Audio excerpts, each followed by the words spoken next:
What's happening, Richard? Can you hear me okay?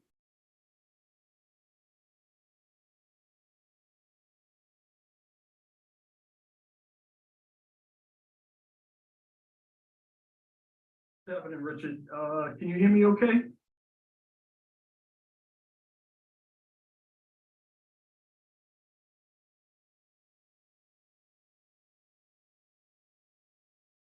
What's happening, Richard?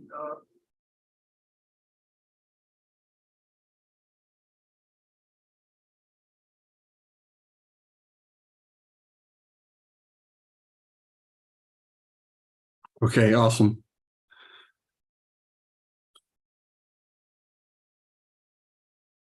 All right.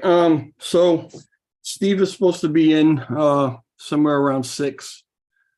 He had some errands and some things he had to go run and do. Why is my camera not on? Hold on, there I am. Yeah, he had to run and do some errands or whatever. Let me adjust this a little bit. I guess that's the way it is. Maybe if I. Yeah, it's a little better. So he says he'll be here somewhere around 6. It is 6 now. I sent out the tweet to let everybody know that we're here, and we'll see how many people actually show up, pop in, who wants to ask some questions or who just wants to sit back and listen to what's going on. Richard, did you ever get a hold of anybody at Miata? I know there's a time delay, so I'll wait for your answer.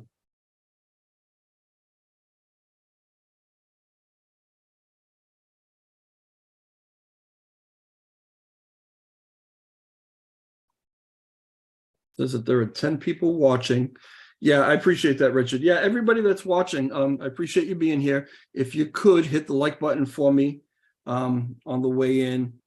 Before we get started, so you don't forget, that'd be awesome. If you're not subscribed to the channel and you want to subscribe, feel free to do that as well. Going to be talking to LuncBurnArmy from the L1 task force. What's up, Vince? Honestly, there's a lot to talk about, and I'm not 100% sure where the conversation is going to take us today. I know where I want to start. Where we're going to end up, I have no idea. So we'll see what happens. Hope someone good news. Oh, hope some good news. Bummer Trump news. I heard he was indicted, but I haven't. That was yesterday, I think. I haven't heard anything else today. Is he being arrested? I know a while ago he thought that he was going to get arrested. Does anybody know anything about that? No, I'm dropping on OpenSea Monday, then converting to Lunk to Ethereum. Yeah, I mean, it sucks that you have to do it that way, because then you got to pay fees, for converting to this, converting to that. Hey Lulian, thanks for jumping in. I know this is like an hour later than I said, and I know that it's probably midnight where you are, so I appreciate you hanging up and hanging in with me. Richard Goodall, what's going on, brother? Yeah, anyway, yeah, it's too bad that we weren't able to get a hold of anybody at Miata. I for your knowledge, I did send out a DM and I didn't hear anything back. Like I said, it's Karina. She runs the thing, and she just doesn't always get back to my tweets. I don't think that she checks her Twitter messages, and that's the only way that I have to get a hold of her. The guys at Exodus knew how to get a hold of her. Strathcole knew how to get a hold of her because he works with her a lot on some NFTs, but there was really nothing I could do to try to get a hold of her for you, but I did try. Richard Goodall just tuned on, and you was talking to me, then realized it was yeah, the other Richard. I guess I can call him Richie, right? Richie's Plain Talk, but before we started the YouTube channel, it was Richard for the longest time, so I'm just used to calling him Richard now. Yeah, and by the way, guys, Richie's Plain Talk, you can see in blue. He is a mod here on the channel. He's a mod for Mr. Matthew Perry as well, but he has his own YouTube channel that he's trying to build. And, it's pretty good. I mean, he's got some great advice and some great opinions on things. He's actually put out an NFT. Richard, remind me later, but, when there's more people in here, we'll talk about that NFT. Richard developed or had developed for him an NFT. It is an animated NFT for LUNC. And it's a collectible. It comes in various colors and different things. And it's like a dragon that breathes fire and spits out these LUNC coins. It's really cool. But the best thing about it is that all the proceeds, or a good percentage of them, you can tell me exactly what the percentage is, Richard, but a good percentage of the proceeds are basically going to burn LUNC. And then maybe there's another portion that's going to go to be donated. I don't know if he's decided whether that's going to be donated to the L1 or what exactly he's going to do with it. Made it to moderate it. What's going on, Pudgy? Thanks for being here, brother. But yeah, I mean, if you can go and check out Richie's Plain Talk YouTube channel, give him a subscribe. And I'm sure there's a link to his, matter of fact, you can put the link in here if you want, Richard, to the video that shows your NFTs, or maybe some information on, well, I guess you're not launched yet, but you're going to be launching. And then we'll get that information out to everybody. So I appreciate it. All right. I am going to send, oh, here he is. He's sending me a message. So hold on. Be there in a few minutes. And here he is. Look at that, right on time. Wait for his audio to connect. Andrea, how you doing? Nice to see you. I see some new faces. New names anyway. Hey, DJ Trev. What's going on, LBA? Not too much. Chit-chatting with my mods and with some people in the chat, waiting for you to come on in. So you get everything. Wonderful. Well, I just wanted to let you know I'm going to I'm hoping we can be a little bit briefer today than usual, just in the sense that I'm working on the end of quarter report, and I want to get that out the door, and just got a bunch of stuff to do, but I thought it was still important. I didn't want to defer the meeting, but I think you and I we will get through it. Fairly expexpediently. And this won't be the last one. I mean, maybe no, of course not. Maybe we'll do another one tomorrow. So I don't know. Yeah, exactly. And I'm pretty happy to do them whenever whenever you have any questions, or any of the community have questions.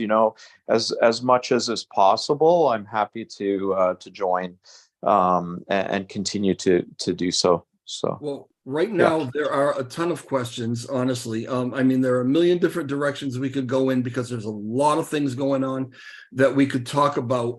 My idea is to talk about the proposal for Q2. Is there something that you'd rather, being that time is a little short, is there something that you'd rather start with? Or? No, not at all. I'm just happy to be here. I'm happy to answer any questions, and let's tackle them one by one, and get through as many as we possibly can. All right, awesome. So I've pulled up, this is the Q2 Joint Task Force. Now, this is currently on Agora, up for discussion, and it is, had quite a bit of discussion.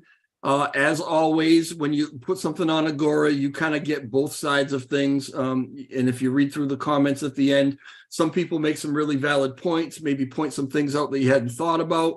And then, you get some other people who basically were going to hate it, whether they even before they read it. Good. What I wanted to say is, with respect to Agora, I've been around since, before the crash, and there's been times when Agora has been much more. Let me back up. What I think, and this is my personal take, right? What I feel about Agora is that it's a place to have rigorous discussion and debate And it's almost like good intellectual discussion and debate. And I think those things are healthy, right? And I really encourage all of that. Yeah. And I mean, that's how you end up with better products and proposals, and how you can really gauge what people are thinking about something, and then you can engage. You can decide whether or not, after you've, like DJ Trev, you may have an idea and you put it up and you get a lot of feedback and you're like, hey, maybe I should go in a different direction, or I should make these amendments. What I think would be nice to see is a little bit less posting, and again, this is just my opinion, where there's no solution offered, where there's no actual intellectual type of discussion happening, where and I'm not talking about my proposal, I'm just talking about proposals in general, where people, like you said, just hate on it and don't offer anything else. That's, to me, if you're doing that, and again, I'm just talking just personal opinion, which is just my opinion. So, everybody's entitled to one, I suppose. Right. So, my feeling is that if you're, there to just, not offer anything constructive, then it just takes away from the beauty of what Agora is meant to be, which is really to have rigorous discussion, and good questions and good responses, and do that up until a time where, it's like, okay, it's time, we've had our good discussion and now it's time to vote. So anyway, I digress. I just wanted to mention that, because No, I that's think fine. I hear you. But I mean, really, it's all subjective, right?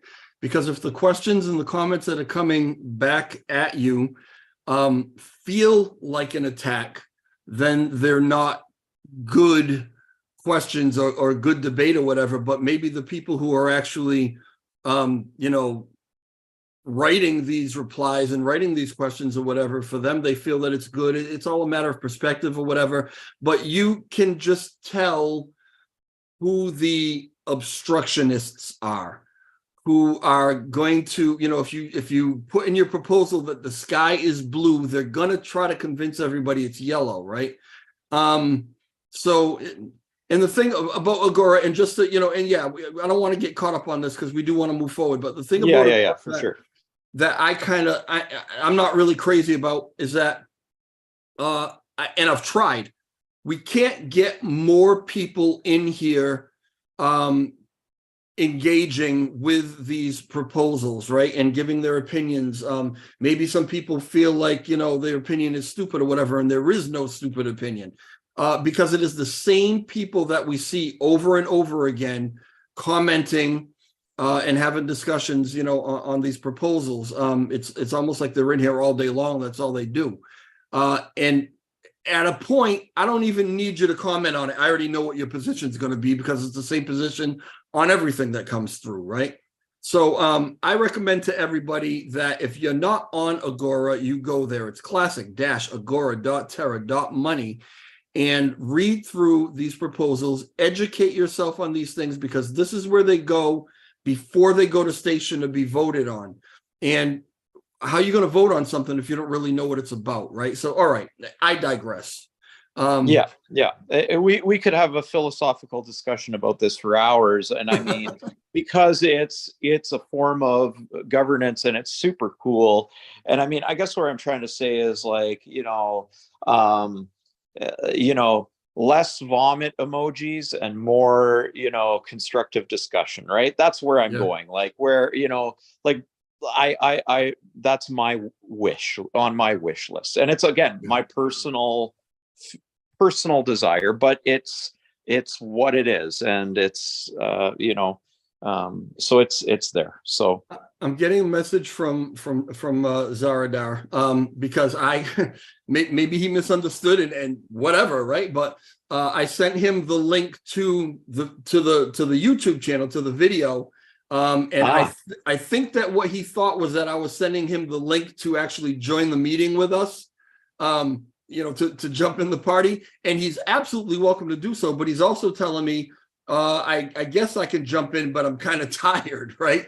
So if you're in the chat right now, Z, and you want to jump in, let me know. I'll send you the link. But if you're tired, there's no, you don't have to. That's fine. I mean, we're going to keep doing plenty of these. So I'll leave that up to this you. one was a little impromptu, right? And I didn't even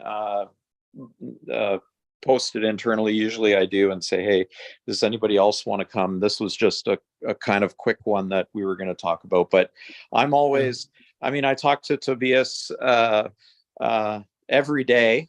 So I was joking with him, I'm hanging out with him a little too much, and no, but all joking aside, I'm always happy when he joins because it's a good conversation. But anyway, let's move on, DJ Trev. Sorry, I didn't mean to go down that. No worries. Aesop's is in the chat. He says, "Dang, Zaradar was shut down." I'll never shut him down. He's the one who shut himself down. All right, let me jump into this real quick. Because there are a couple of questions that I want, honestly, we can just this first paragraph, there are some questions that I have, right?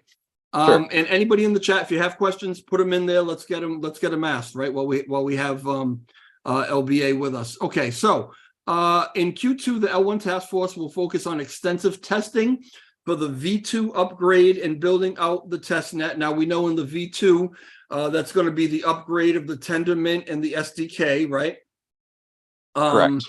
And providing technical advice, development support for Ziggy, and Correct. deploy the 2.1, bringing the blockchain to parity with other Cosmos blockchains. Now, we're not going to see the WASM upgrade, and you guys talked about this in the Twitter Space AMA that you did not long ago. We're not going to see the Cosm upgrade that's going to bring it as close to parity as we can get it until this version V2.1, and that's going to be probably sometime in May. Correct. Okay. And so when we're talking about the existing test net right now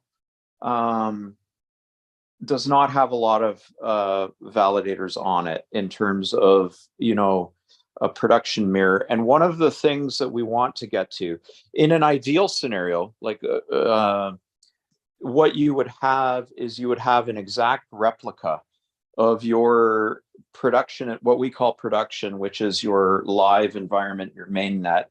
You would have an exact replica where people are as close as possible running a validator inside the test net that exactly mimics the validator that they have on their, that they're running on Luna Classic, that people are interacting with, staking with, and what have you. So where we want to get to is, so an ideal scenario would be to have the full validator set. I don't think that's going to happen.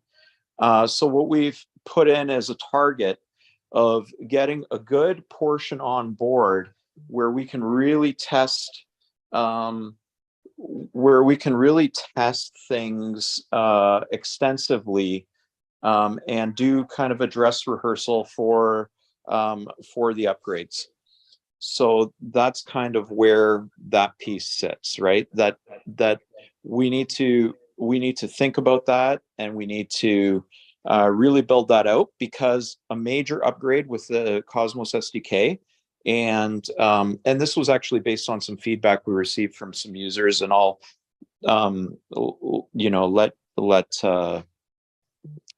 give them some credit that way.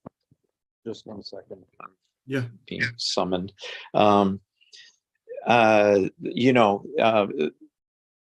We want to make sure, you have to be super careful with this upgrade, and we found through building it out that we want to do a little bit more vigorous testing in the test net with many different validator set, different configurations, and just run through a dress rehearsal upgrade. Now, that doesn't give you a bulletproof answer, but certainly reduces and mitigates your risk significantly. So that's kind of the direction we're trying to go in there. Yeah. So what is, obviously it would be optimal to get the entire validator set in the testnet, set up with the testnet.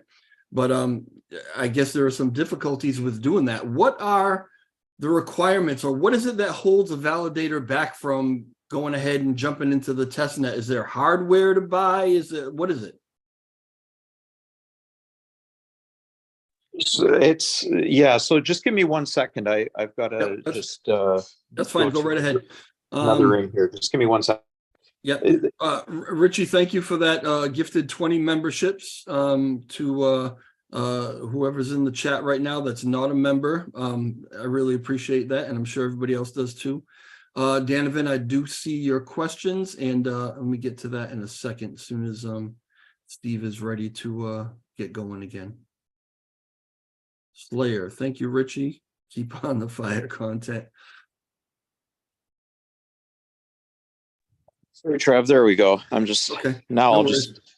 I'm disrupting family time at home for dinner, so I just wanted to step out. Basically, somebody's crashing the party on us. Go ahead. What's up, guys? What's going on? Go ahead, Steve. Sorry, can you hear me? Yeah, no, wait, I can hear you, but sorry. Zaradar just popped in too, so I was just acknowledging him. But go ahead, continue what you were saying. So, I mean, really, this applies primarily to validators that are running their own hardware, or we could, the folks that have hosted solutions with other validators, all nodes or those white label type services. Perhaps there's a way that we could provide them with the ability to spin up a node in testnet when it comes to these types of upgrades. But it's primarily, we want to have a good percentage. So I think I put in 30% of the validator set. And so, yes, they would need another piece of hardware. If they have strong enough hardware, they could use another, they could spin up a VM perhaps, but really, because the testnet requirements aren't as they're far less than what you need for Columbus 5. So you can, so yes, they do need to run some additional hardware to do that, or they could spin up, like an AWS instance or something like that, which is a cloud hosted, server that they could use periodically for tests, when we need it. But really, we want it to mimic production as much as we can. Yeah. Does that make sense? Tobias, thanks for joining. We talked earlier about having a little kind of powwow amongst us about some other things or whatever. And so yeah, when I sent you the, I didn't know that you wanted to jump into the chat, and you were thrilled to have you here.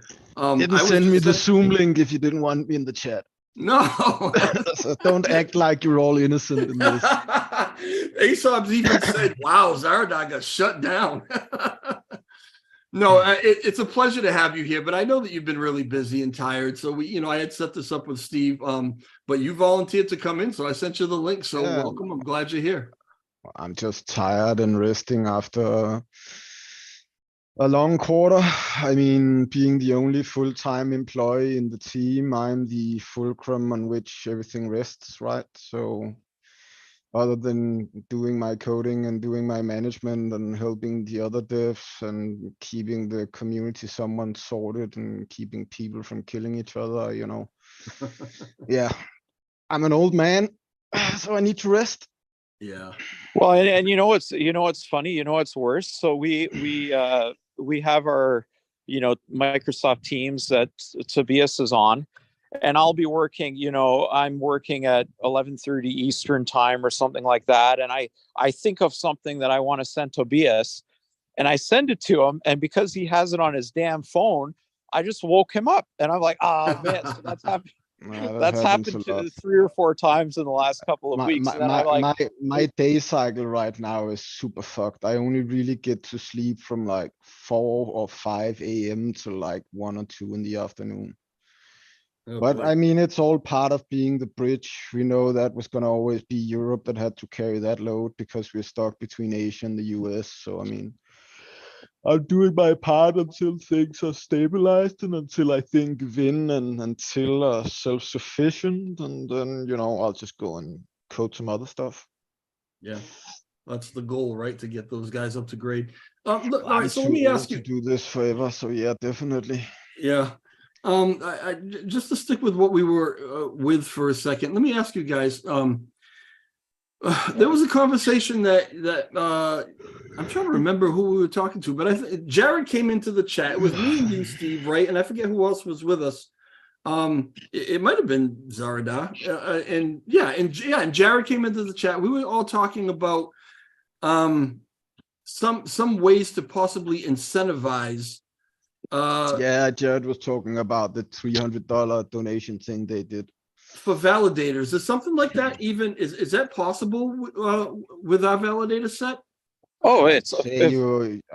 I'll let Steve answer, but I'm not sure I agree with him. But yeah, go ahead, Steve. well. So I was just going to say, DJ Trev, you could, I mean, if we have the money, right? Anybody could run an incentive program Yeah. that pays for them. The only thing is, I think I know where Tobias is going with it, is that, we have limited community pool funds, and right now we're not there yet, right? But maybe down the road, as new DApps come on and the volume increases on chain a lot more, and we get a lot more in the community pool, things like that become more possible, right? So those Well, are I think all that was one good side of it. ideas. I think another point I have in all of this is that, and I noticed this when I was in Terra Rebels as well, people have a tendency to just want to offload all the decision making to one group. And that's not really healthy. It's not really the role of the developers to organize the validators. It's our role to provide releases on GitHub. And technically speaking, it's the role of the validators to manage the test net and the main nets and all of these things. But I mean, we're just gonna have to try to make do with what we have and look at what's in the community pool. But I think the point here, which I also think Steve sort of was mentioning, is that anybody can do that. I don't necessarily think that the L1 team should suck up the community pool every quarter. I actually think that's a very bad idea. And I've mentioned as much. I think we should have like a general cap on any funding proposal from the community pool of like maximum 80%. And I think in general, the investors need to start growing up a bit and start taking some responsibility.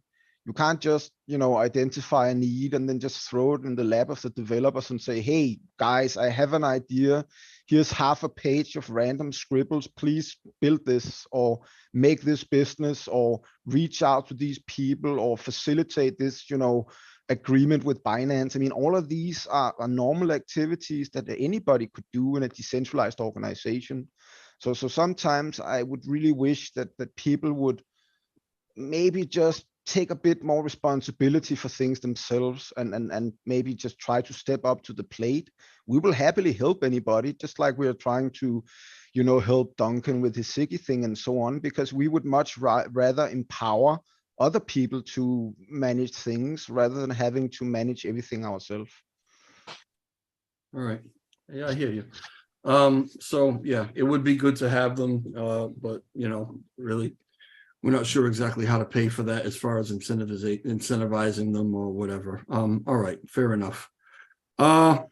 Just going on with this a little bit. The L1 task force will seek to work with an L2 team to develop classic station and provide high demand features such as on-ramp capability. Now, there was a time not long ago when I had asked about this L2 team, and I was told that basically it would just be a support team for other L2 team, people who wanted to come on and do L2 development, almost as if they were going to be sort of an intermediary between those other DApps and you guys. But now it's seeming like they're going to be an actual team who are going to have tasks that they are going to perform during Q2? I'd urge a little bit of caution on that. It's more so like we have there's a support role for sure, and there's a need to run classic station, right?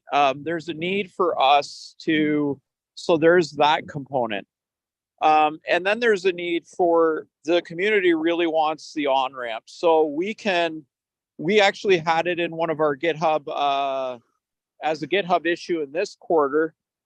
We decided to defer it to Q2 just for other higher priority items.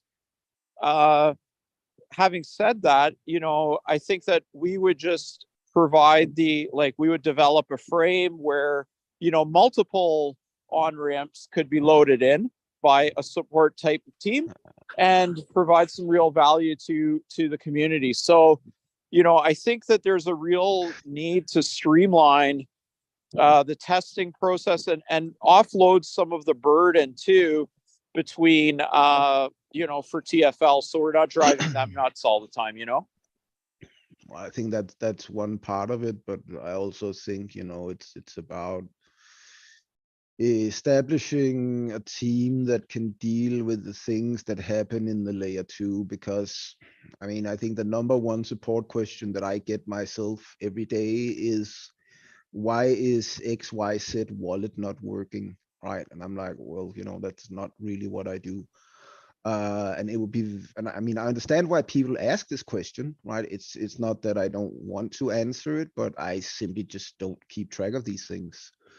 And I think in general, we would be better off with having somebody manage that specifically, because there are a lot of auxiliary tasks that go into managing the L2 stuff and so on. I already have 2 other L2 supporting applications for the L1 that I'm managing personally, which is the FCD and the Oracle feeder. And the Oracle feeder is actually 2 applications in one. So, there's also an upper limit to how many applications we want the devs on the L1 to have to keep track of. On top of those things, we also have other repos. So it just makes a lot of sense. And I know that TCV has been trying to sort of do something like this, historically, and they want to do it, and they will manage it. So we don't really know how they want to manage it. We're obviously going to offer them up, the same lightweight framework that we use for the L1 team. But by and large, we're not, in the business of dictating how the L2 team should do things. Rather, we're in the business of trying to find the people who can sort of manage the responsibility, and then it's up to them and the TGF inherently to figure out, how things are going to work on a day-to-day basis. So this L2 team isn't going to be under the wing of L1 or answer to L1. They're basically going to. There's no hierarchy. No, there's no hierarchy in the teams, and I'm. So when Ed and we started TR, one of the things we quickly came around to was that we needed sub-DAOs, because even the different teams within TR were not all operating in lockstep. So what we're trying to do here is we're trying to design it in I guess it's primarily just me designing it. So I'm designing it in a way where each team is its independent unit. There is no crossover. Every team is a contractor for the TGF. The TGF is Marco and Ed's business. And then, Steve and we focus on providing the baseline plumbing, so to speak, to help a team get started. We might even work with the team for a few weeks just to get them situated and up and running, sort of like get them to understand what the processes are for interfacing with, the TGF and explaining how the L1 team works and whatnot. And then gradually we will just step out, and then the teams themselves will become responsible for their day-to-day business. So I think in general, the person you want to ask these kind of questions is somebody like, Rexy or whoever. Right now TCV seems keen on taking the L2 spot. So that's probably the people you should be talking with about how they want or intend to do it on a day-to-day basis. But I'm looking forward to it, because I think overall it would provide more stability. It will provide more sort of progress and so on. Yeah, I look forward to actually getting together with Rexy and maybe having a conversation about some things.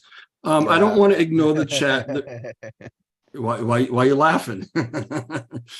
I'll plead the Yeah, fifth on that one. We'll leave it at that. You're tired. I'm Anyway, tired and trollish. So what's up? Yeah.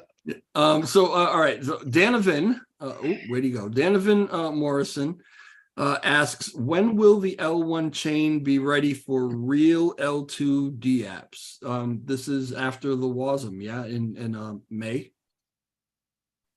I mean, I guess it's already ready for real. I mean, I guess the way to look at this is for me, whichever version of the Cosmos version you support is akin to what version of SDK you're using. So it's just different feature sets. You could implement, real DApps that works on our chain now.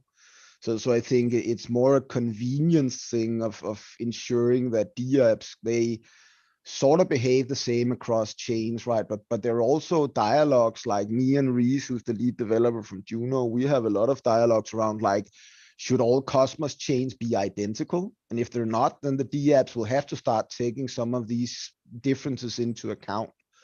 So the bottom line is that it's ready for real DApps right now. We want parity because obviously the sort of 1.2.0 or wherever we end up is part of the V1 sort of major release line, right? Right now we're on what's something akin to version 0.16.7 or something like that, which basically means we're running a beta version of the Cosmos version. So getting to what's called a generally available release or a GA release is typically where you want to be, because then the underlying dependencies are stable. So that is the main point of getting there. But in general, what a lot of people have to understand is that our chain has a virtual machine that was built before VASMD was even a thing, right? So TFL actually implemented our virtual machine by hand in accordance with the specification on how it had to work. And that is, it's not because it's like some insane task. It's just a lot of mapping instructions from A to B. But overall, maintaining something like that is a lot of work. So that's why, Till is working on simplifying all of that by simply just deleting all the code and integrating the canonical version. And that will obviously bring our VM to a point where it's not this custom old legacy thing that we know works and is actually well documented. So it's kind of like an old truck, right? It works, it'll keep driving, but having a new truck does have its advantages. And that's kind of what we're looking at with regards to upgrading the virtual machine. All right, cool. Richie from Richie's Plain Talk says, my understanding is the Ziggy project will be very expensive. The Ziggy product is just an idea right now. Yeah. We have to bring it in, reframe certain things. I don't even know what's going on with this side chain thingy. Maybe they're already starting that. That might actually be I don't know. I mean, I had a single meeting with Duncan. And we agreed to just sort of start on the basic science, so I can sort of, bring it back to basics and help him sort of restructure things. And my main focus is on what we can do for the sort of automated market making system that we have on our primary chain. And then there are some of the ideas that Duncan has in Ziggy that I mean, I will try to make Ziggy work the way that he feels it should be, because I want it to be, Duncan's Ziggy project. I just have certain reservations about some things where I'm like, well, this is not my place to say one or the other, but I would probably do things differently, right? So that is the balance we have to try to strike. And initially, I just want some time to work one-on-one with Duncan, because I've done that before and I actually enjoy that. He's a young guy who has a lot of creative ideas, but I think what's really Duncan's superpower is that he's a very empathic person. He's very easy to like, and looking at all of the quant leads that came before him, you know, the Alexes and Fafis and Max B's of the world, they were all hyper intelligent, but none of them were particularly very empathic, and they all singularly failed in creating a unified white paper for our chain. And I'm hoping Duncan can become the one to do that, you know, using his empathic superpowers and his creative mind. Because I have always told people that what I love about software is it's like being a carpenter, except you don't need to go and buy any raw materials and there are no constraints, right? You can typically, I mean, obviously there are constraints in certain types of systems, but you're afforded a lot of creative freedom when you write software. And that is the process that I want to help Duncan explore. And that's going to take a lot of time. You know, anybody who thinks, you know, the USDC repeg is going to cost anything less than the debt in the system really have to think really long and hard about what they're really saying, right? Because the thing is that no matter how beautiful a concept we come up with for Ziggy, we can't repeg nothing with nothing, right? We have 10 or $8 billion worth of debt in USDC. Creating another monopoly coin to buy out that debt doesn't really solve anything. It just shifts the debt somewhere else. Right. The debt is still there. The debt will still cash out when it reaches whatever market feels is viable. So to actually burn out the debt, you need real world utility that is willing to pay, you know, taxes that can then be used to flush out the debt and basically buy out the debt holders. So I mean, I think it's going to be a long process. I wish it could have started sooner. I tried starting it, you know, throughout the TR process with other people, but you know, some people just wanted to make other coins. Some people wanted to do impossible things. I think Duncan just wants to create unity and build something that can benefit everyone. And that is what I love about Duncan, and that's why I will fight and die for him in the battlefield if I have to. LBA, I don't know if you're still with us. You got me muted, or you muted. Yeah, no, I'm here. Okay. I'm here. Question. So now you wrote this proposal, and kudos to you, because we usually see them coming from Ed, so that's awesome. So Zaradar is basically saying that Ziggy at this point is an idea. And it's an idea that he really wants to try to come to fruition, but it's basically an idea. Is it in this proposal because it's kind of a popular buzzword with the community? No. Let me explain that. It's in the proposal because we have to try to structure the team so they're independent, and within project management in big organizations, you have something akin to horse trading that happens in every iteration, where all project managers, they get together and they say, what are our cross-team dependencies? And then they get into a long talk of war over which cross-team dependency has a priority. And then that team has to service the other team to help them progress on their goals, right? So this is basically just us leaving a placeholder in there so we can help service Team Ziggy with what they need from us, which is primarily my time, right? Because I'm paid by the L1 team, but I will be working with the Ziggy team to do stuff. So it's basically a placeholder for the time that I would need to spend to work with Duncan. Yeah, okay. And then the same way around, when Duncan does his proposal, which he's working on, he will have a placeholder the other way, because we also need him to help us with certain aspects of, you know, the market module and so on. All right, cool. What's going on, Pika, Jimmy, all you guys? Thank you for being here. The chat's kind of got their own thing going on right now. They're all handing out subscriptions to everybody, so that's really cool. Guys, if you have any questions, go ahead and put them in the chat, and we'll get them asked to these guys. All right, so then we go into the scope of work for Q2, and it's broken down just like the first proposal was into the 3 different months. Is there anything in Q1 that didn't get done that you would really like to have seen get done, or are you pretty much happy with the amount of work you were able to accomplish in Q1. Yeah, I mean, I'm just actually in the process of working on the, like I mentioned, sort of the quarter end report. And Yep. Tobias and I took a look at everything, and by and large, we completed every single item on that list. There were a couple, through investigations such as PebbleDB, which was, by the way, to just do an investigation that we came to a conclusion. We were like, okay, we're going to check this off. There was I would say 99% of the items on there are completed.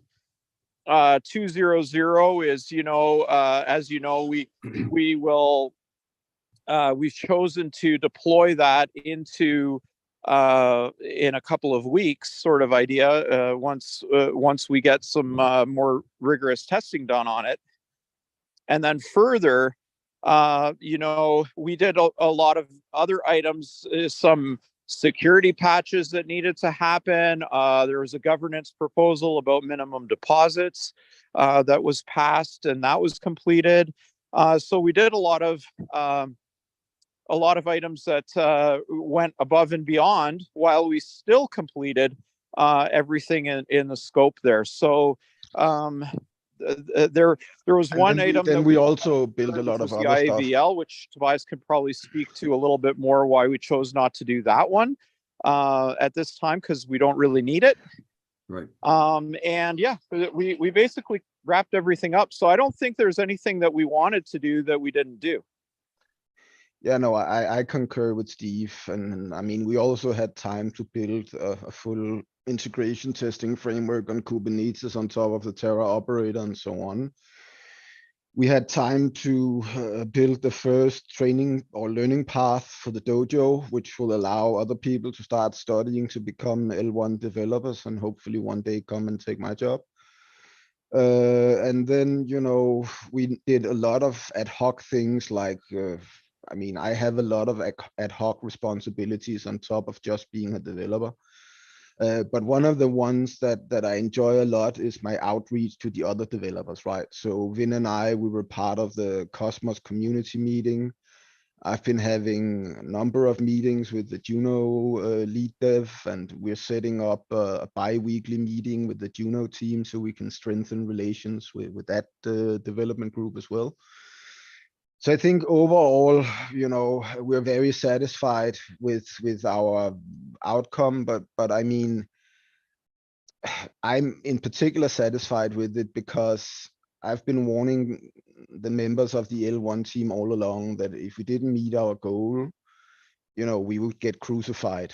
Now it's just me getting crucified, which I don't really care about, because by and large I can handle it. And like I said, have no mistake, I am the fulcrum of this team, right? So people can say and do what they want, but we have a well-functioning development team. People are happy together. We have different roles. We have different balances. Everybody work more than they should.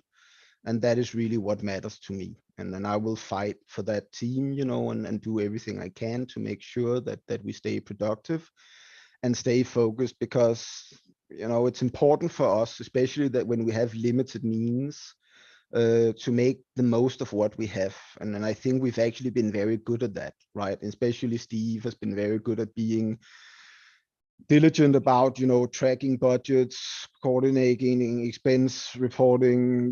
He's been taking over a whole slew of extra responsibilities, including sort of, helping the TGF organize a lot of things. I mean, Steve and I, we pulled together the scope for Q2 in like the last minute and stuff like that. So yeah, I think overall the proposal reflects what we believe is fair payment for Q2 upon successful delivery of Q1.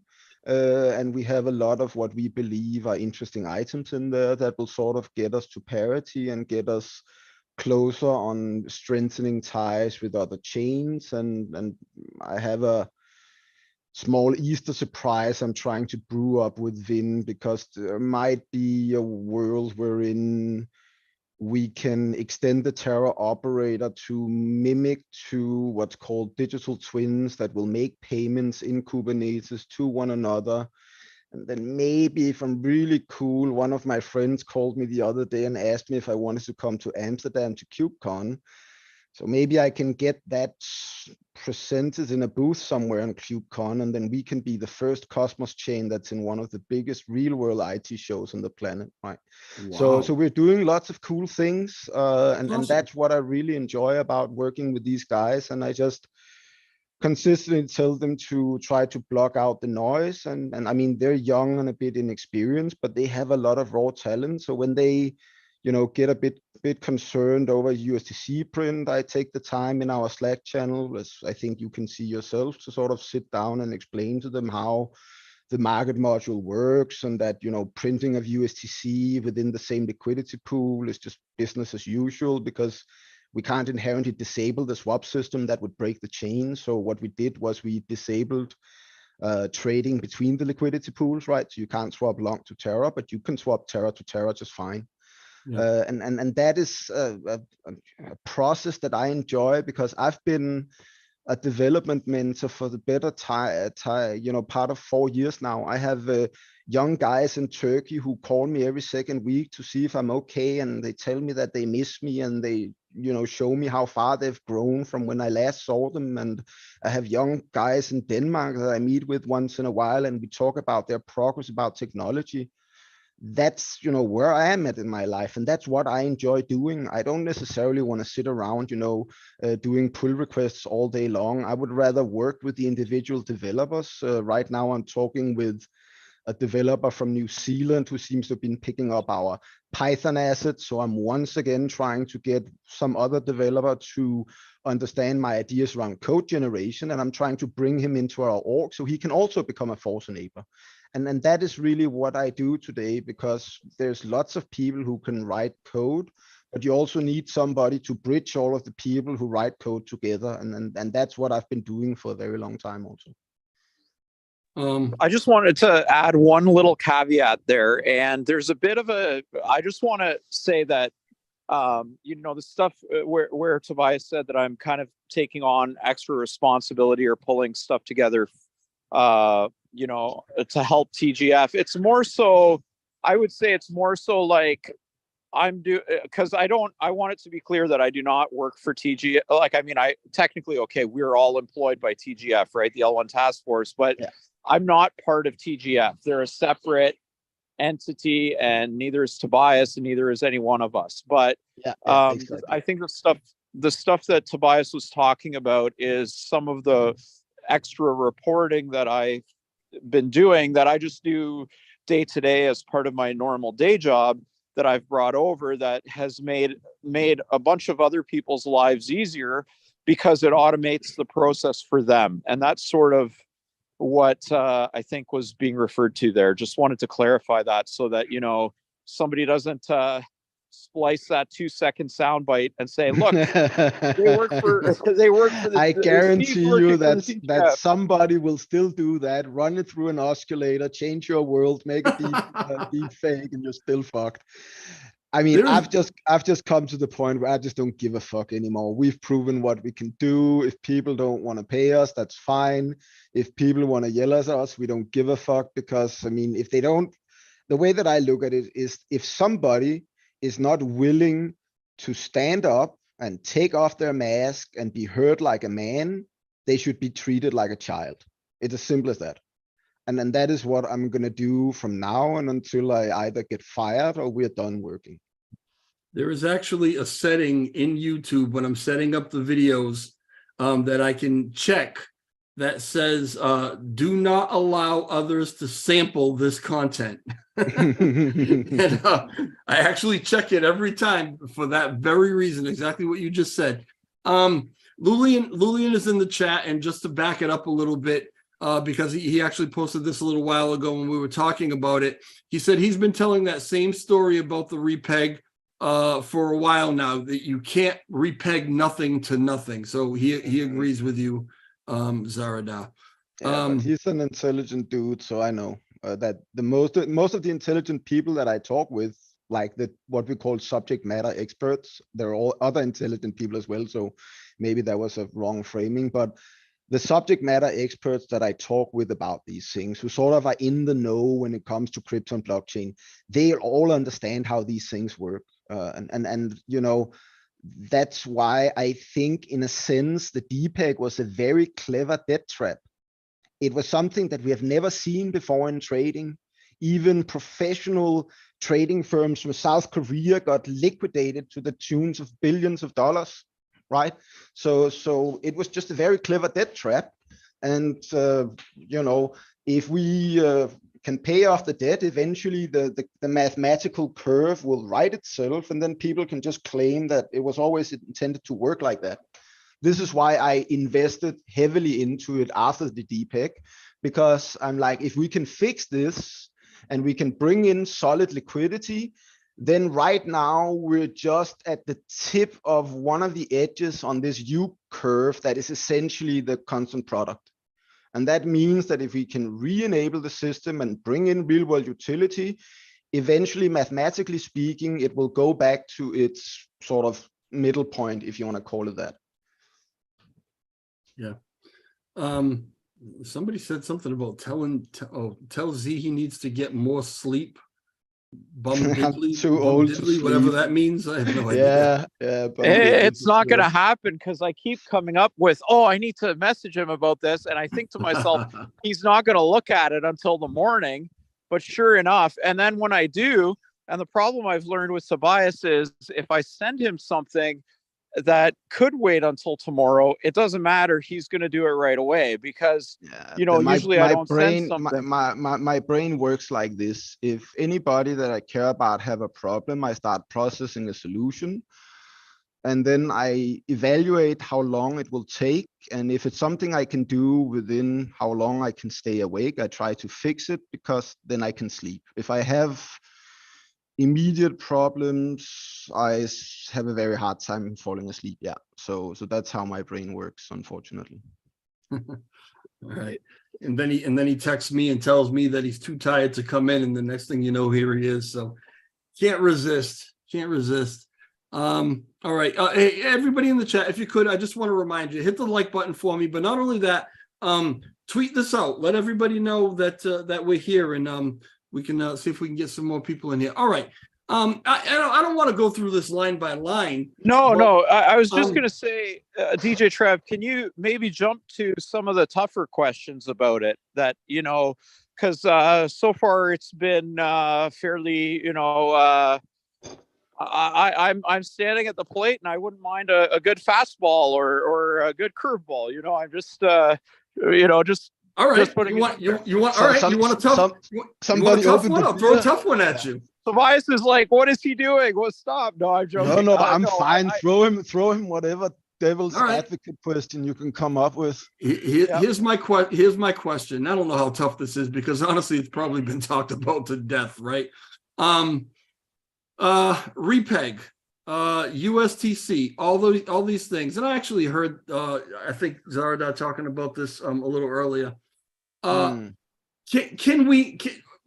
is the point of talking about this right now until all the regulations and all these lawsuits and all this have been figured out? Why are we even talking about it?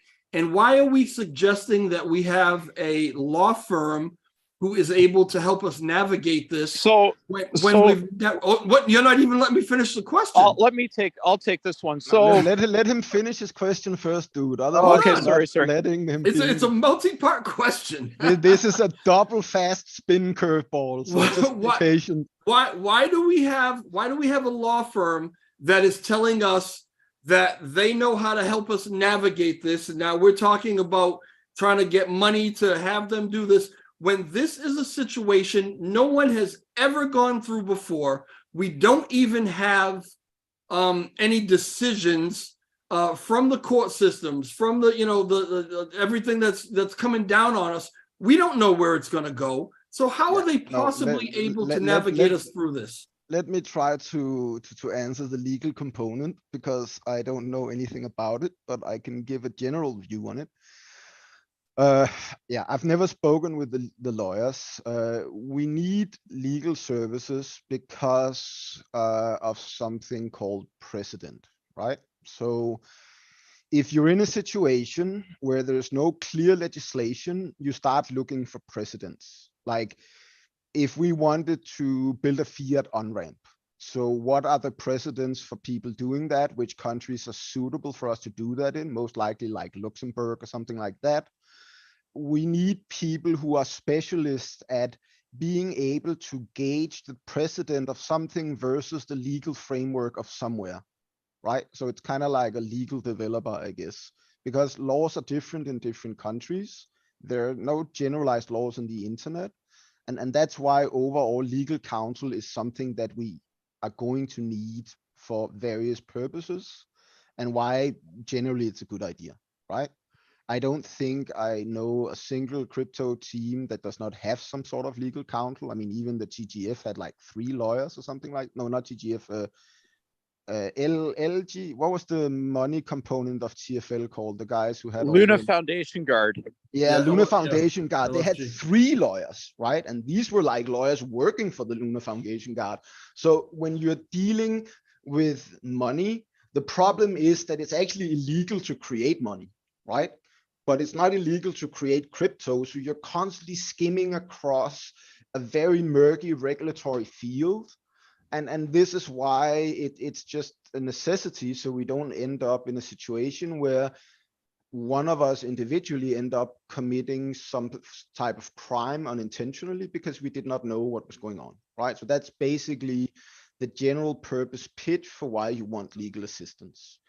Whether or not it's a fair and just deal, to add to that, with respect to USTC and stuff like that, you know, similar to we want to get started, right? We want to get started, even though it's good, like Tobias said, it's going to take some time. It's going to take effort. You know, you want to do what you can starting now in terms of, you know, think of when you're going to build a subdivision, DJ Trev. You're gonna look at the maps. You're gonna plan out where the you know, where the services are run, where the hydro is going to be run. You're going to then look at, you know, where to place different things. And then ultimately, when you get to your house, you're going to start, and this is where Tobias is with Duncan, you're going to start sitting down with an architect and saying, okay, I want to put this house on a, you know, 40-foot by 130-foot lot. And this is kind of the general idea. And then you start getting into designing the architecture. And that's where, you know, we could say, okay, don't do anything until the regulatory is figured out. But then the problem is, if you do that, then what might take you, you know, 9 months to a year or something to that effect ends up taking 2, 3, 4, 5 years. You know, you never get started. So it's important to start and do what you can within that framework. And the reason that you want legal to help you, like Tobias said, is to advise you on those he hit the nail right on the head. So he took that, and that was a good, I tell you, that was a good curveball. That was a good one. You know, good question. I love when you guys try to throw these construction analogies at me. They're comical because you're always wrong. Let me tell you. Well, okay, so sorry. Let me tell you why you're wrong about that, right? Okay, well, I could do it for, like, I told you I finished my basement. I could do an analogy for my basement. You know, listen, let me respond to that going along with your analogy. If I had a client who wants to build a house and on a particular piece of land, right? However, this land, you know, there's some contention about this land. Let's say maybe it's really close to wetlands or some, you know, natural preserve or something like that. You know, some land that they might not be able to build on. And so that needs to go to some sort of regulatory commission to figure out whether or not they can actually build on this land. I would never, ever recommend to them that they spend money to hire an architect and an engineer and all that to start planning the house before we even find out if it's buildable. You know what I mean? I think the part that's I think you're partially right. in terms of the Thank you. particular lot, but I think let me get in here for a second. Yeah. Because I think we're drifting into what I believe is the much more interesting part of his two-part question. Because in my view, legal guidance is an automatic thing. Even in your analogy, Trev, going to that whatever building council requires legal aid. Because you're not going to just show up at the city hall as Trev and go in front of the commission of building inspectors without some person who might know how to navigate that bureaucracy. It might not be a lawyer, but then at least it's something else, right? I traveled with my father throughout my life, and he got shoes made in Morocco. So we drove by car from Denmark through Europe. We bought leathers in Spain. We had to sail the leather across the channel from Algeciras to Tangiers. And this was when I was a kid, like this was every year, maybe twice, 3 times per year when I was growing up all the time. And one thing that always struck me as fun was that whenever we got to Tangiers, the customs agents, they would always make things very difficult unless you had one of these legal representatives. And that meant that the automatic thing you did was you went and found the legal guy, he went and bribed the customs guy, and then you got your leather through, right? So that's just how these things, they kind of work. Now, I think the interesting part of the question instead is more in this realm of, well, why do we need the architect when we got the wetland? Well, the thing is, we kind of already have a house on the wetland. We didn't really build it. It kind of collapsed really spectacularly. And then now we're in the process of trying to reconstruct that house. And that means that we have to make certain changes, and we have to assess these changes. And in some cases, these changes might be dangerous in a legal sense. So it's like, well, we've got this thing, the client told us to fix these things, but we can see if we do that, this might happen. What do we do, right? And this leads to my story of another guy who built a building platform in the ocean that fell into the ocean after it was built. I told you this before. I'm not going to bore you with all of that. My point in all of this is, I think the really interesting debate here, to sort of get to my point, is how do we create a rebranding effort around the existing code and re-engineer it in such a fashion that it can be safely used again without, a second repeg happening. That should be the real debate. And I had a really interesting sort of view. I watch a few hours of Bloomberg every day while I do coding or whatever I do, play Dota or write dojos or whatever. And the chairman of the FTC was on Bloomberg Balance of Power last night. And he quite clearly said that, they are looking at wanting to create regulation. And he used the word commodity digital token. Who's been talking about commodity tokens before? Do we know anybody in this conversation who has mentioned that a few times? Like maybe prior to this guy going on national US fucking TV and saying that?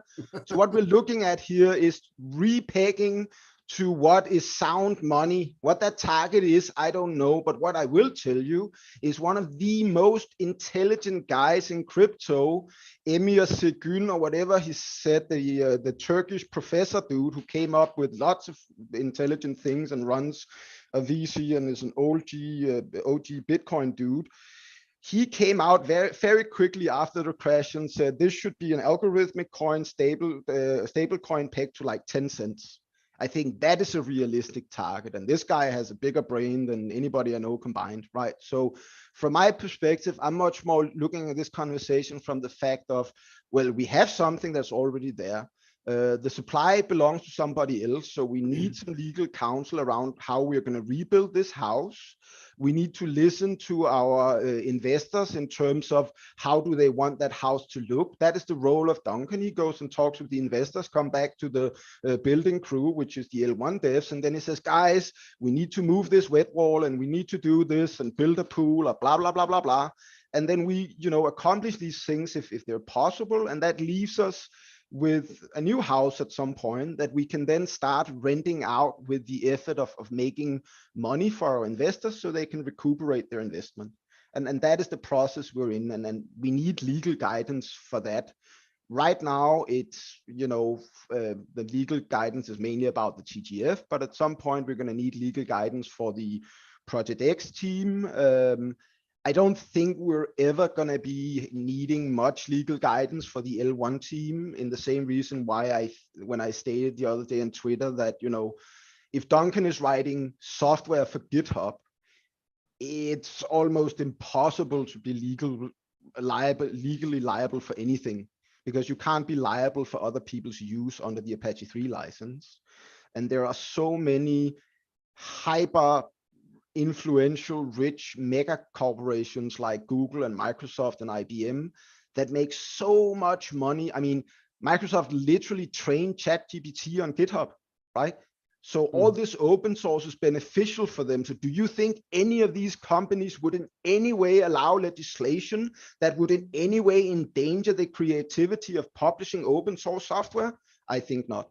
So obviously it comes down to use at the end of the day. If somebody writes software like the Tornado Cash thing, and then turn around and set up a money laundry scheme with Lazarus Group, which is the name of the North Korean primary hacker faction, clearly you're committing fraud, right? You're using software you wrote to do something illegal, but writing the software can never really become illegal. So I don't think the L1 team, as I've stated before, will ever really need legal advice. I don't think anybody writing software for GitHub will ever really need a lawyer, unless they're, negotiating an employment contract or buying a house or something like that. The only thing I would add is that it would be nice to have just that written, what Tobias just said. Just these are things I've been saying over the last few days. Just a quick, check, or a quick, on somebody's letterhead that says this is the case. And I agree. I think you're right, Tobias. Like it's a much smaller piece for us, but just for think of it this way, guys. Or me in Canada, just to help us sleep better at night. But think about it this way. And I don't think it would be a big cost. I think it's beneficial. I think it's definitely beneficial, but just think about it this way. If software developers could be responsible for software that they put up on GitHub but did not use for nefarious means, then Linus Torvaldsen would have gone to jail long ago, because every terrorist group on the planet, they use Git and Linux, right? So, I mean, there is precedent, as I spoke about earlier, for the fact that this is not really something that you have a legal case over, but I still think it makes sense to whatever makes people happy, right? My point in this is just that I don't need a lawyer. Vin doesn't need a lawyer. Till doesn't need a lawyer. The TGF needs a lawyer because they need to structure things. They are paying people stuff. They have contracts.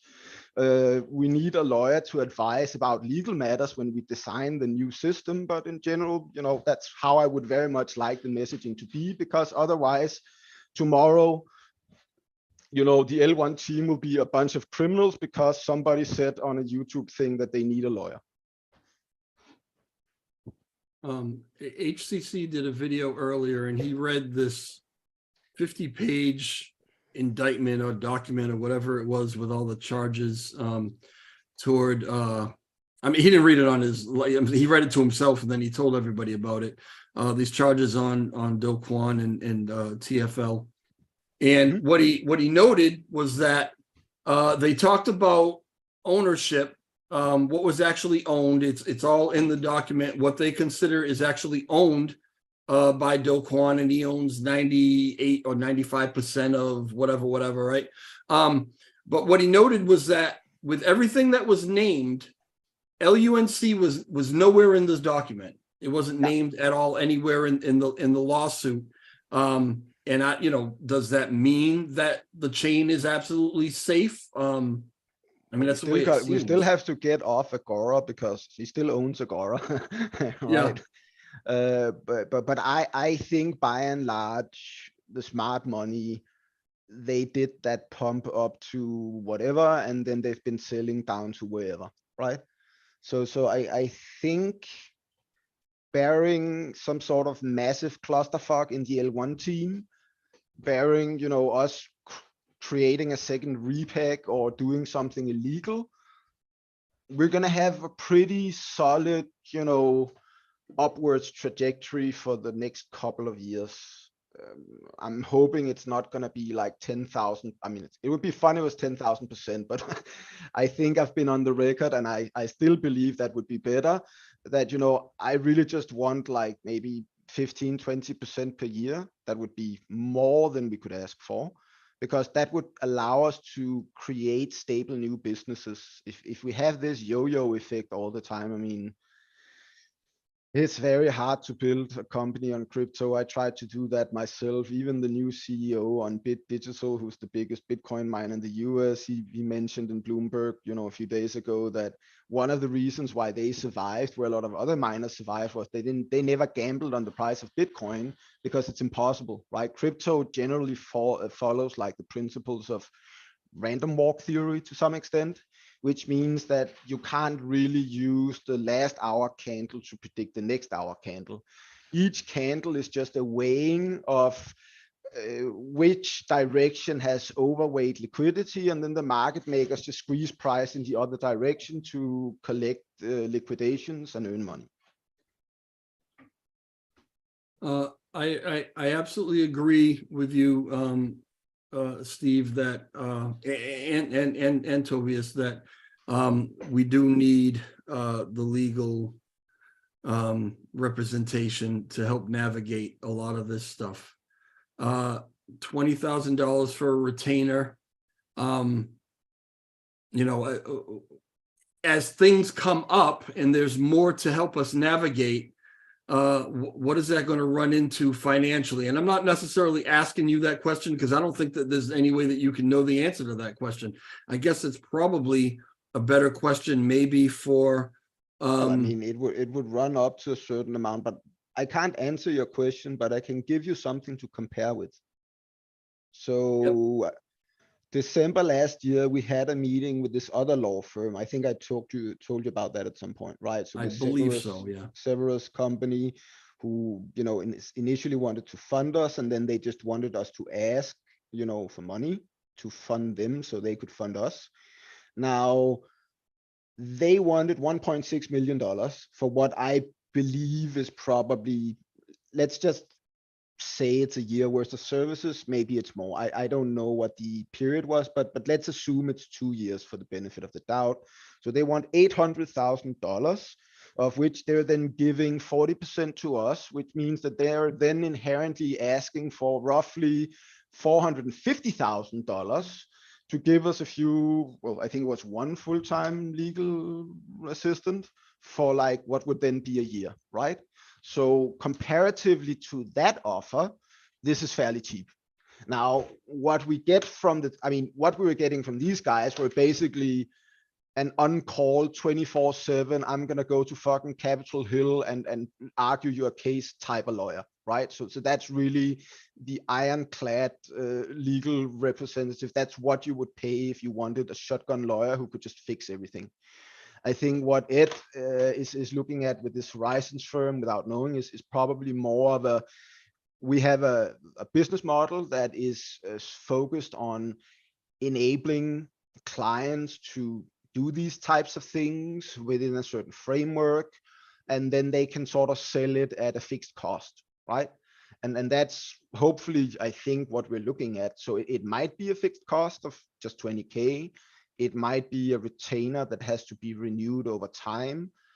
If the law firm are good salespeople, then they would start out with a fixed cost offer, and then they would start upselling from there based on where they see that there's an actual need for legal advice, right? So I think we should say, well, a 20K retainer is not a bad deal if that leads to a certain set of, I don't know, objectives.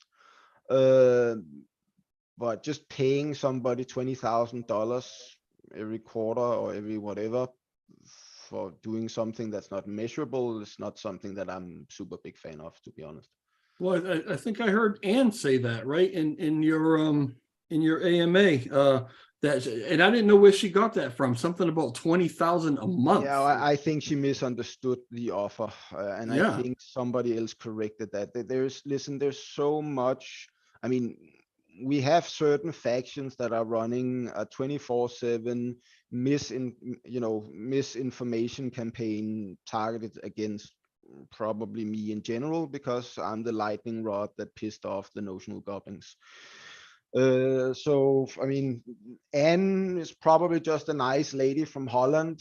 She probably has all the best intentions, but I mean, when dealing, I mean, you've been experiencing this yourself, right? I mean, just looking back to the video you did a few weeks ago, when you're caught in something like this, it's very easy to get confused, and I think that's what actors like this inherently want, because if they can keep people off balance, it's easier for them to achieve whatever goals they inherently have.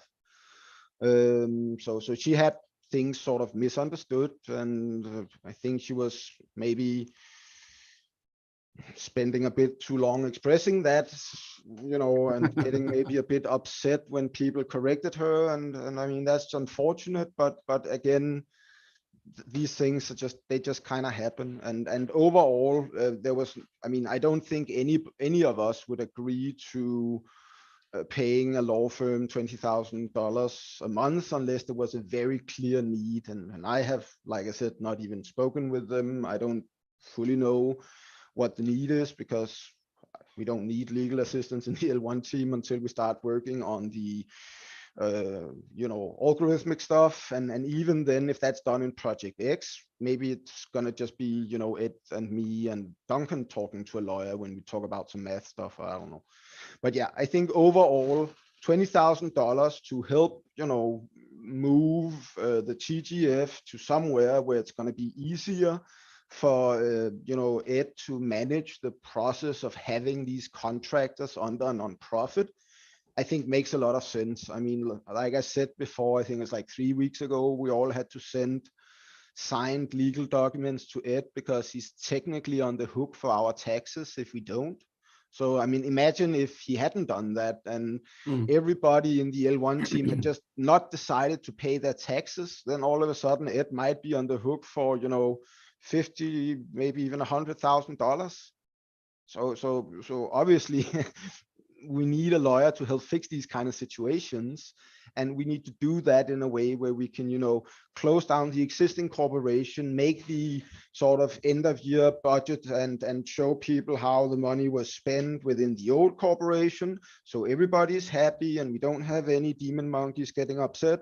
And then we can sort of roll things over to, I don't necessarily think the Caymans is the best place. I think Europe is a much better place. Especially because US people are protected by some 1956 accords that I love to invoke all the time. But the bottom line is that going to the Caymans kind of sends the wrong message, if you ask me, especially after the whole SBF thing. But that might be, you know, the constraint on what this specific firm can offer. And in general, we're back to what sort of Steve was pointing out earlier, which is that, well, the L1 team doesn't need legal advice. We're not really part of the TGF. We just advise them. So at the end of the day, this is a decision for Ed and Marco to make, and we back that up fully because we want things to succeed and we want life to be easier for Ed and Marco also, especially if we're looking at bringing in even more teams, right? Because if they have enough concerns with one team, then imagine what happens if we start multiplying the team to other places. Plus there's the other thing, which is that the current L1 team doesn't actually have any US nationals, right? What happens when we bring in Duncan, who's a US national? Then maybe there's another legal relationship all of a sudden between Ed and Marco and Duncan. And these things, they need to be sorted out so people, they have clear playing rules and a clear playing field, and there's no, you know, room for mistakes that leads to people getting into lawsuits with one another, or what do I know. Crypto Dream has been a member for 6 months. I'm seeing in my chat. Thank you so much, brother, for the support all this time, even well past that 6 months. Crypto Dream is also another YouTuber who has some pretty great content, so you should go check him out. You know, everybody's talking for this legal team and trying to answer the questions about them. and they are speaking to Ed and Marco and whoever they're speaking to, but ultimately, I guess they're gonna be, if they're working for anybody, I guess they're working for the community, right? So it would be really, really nice if they were actually speaking for themselves at some point, and we have the opportunity to ask them some direct questions, which is something that is being worked on, and that's really all that there is to say about that right now. But that's something that could potentially be coming up, because there's a lot of questions to ask that really they should be answering themselves. Everybody else shouldn't have to be trying to kind of answer for them. All right, LBA, you still with me? I am indeed. Okay. I scrolled down a little bit past, you know, the work to do, because we can talk about that at another point, right? There might be some important things in there that we want to talk about, but I want to get to the budget. Tell me about the budget, why we came up with what we came up with, whatever you want to tell me. Sure. So I'm happy. Sorry, Tobias, were you saying something? No, I said you can just go ahead. Okay. With respect to the budget, when we first started the L1 task force, like when it first started and we all formed the team, and, you know, we started work and we were, you know, beginning work, you know, one of the things that is important that was brought up as a philosophical discussion internally was that people should get paid inherently what they're worth, right? And we don't have the room to pay people for what they're inherently worth, because as an example, somebody like Tobias or Superman, they should probably be paid upwards of 20, 25,000 a month, but we just can't afford it. However, we looked at, you know, when I looked at the community pool and I looked at the quarter, I thought, okay, you know, can we, you know, and I proposed a budget and gave us a 10% pay increase to everybody across the board. And sort of that's where you end up with that number. In the case of myself, you know, in the case of myself, I was brought in to do an admin role, which what I said to the guys was, you know what, I'm, you know, I can offer better services, and, you know, I'll do it for the first quarter. There was actually a point at which I was, you know, the guys said to me, hey, you should really put this through governance or to Ed or whatever. We never ended up doing it. We just ran out of time.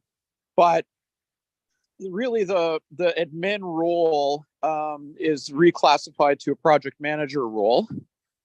So there's that. So there's that pay increase, and yeah, that's we found the compute budget to be really good, actually. There were some months where we didn't use as much as we did, and then there were others that we needed a little bit more. So that's just something that you know, makes a whole lot of sense. You know, Till needed to get some compute for some testing that he was doing, and, you know, in the first month we had very little, second month we had more, you know, third month we had less. So it's just one of those good budgets for you and for Superman, I think, right? So I mean, and we have running costs. The compute is all, yeah. The OPEX cost is only ever gonna go up, right? That's basically the long-term prediction on that. Because we're going to start spinning up cloud servers soon to run more advanced testing and do more experimentation and so on. And that's going to start clocking away CPU cycles. And it's basically like a taxi meter, right? So it just runs, and depending on how much mileage you do in a month, you pay the bill. That's kind of how the cloud works.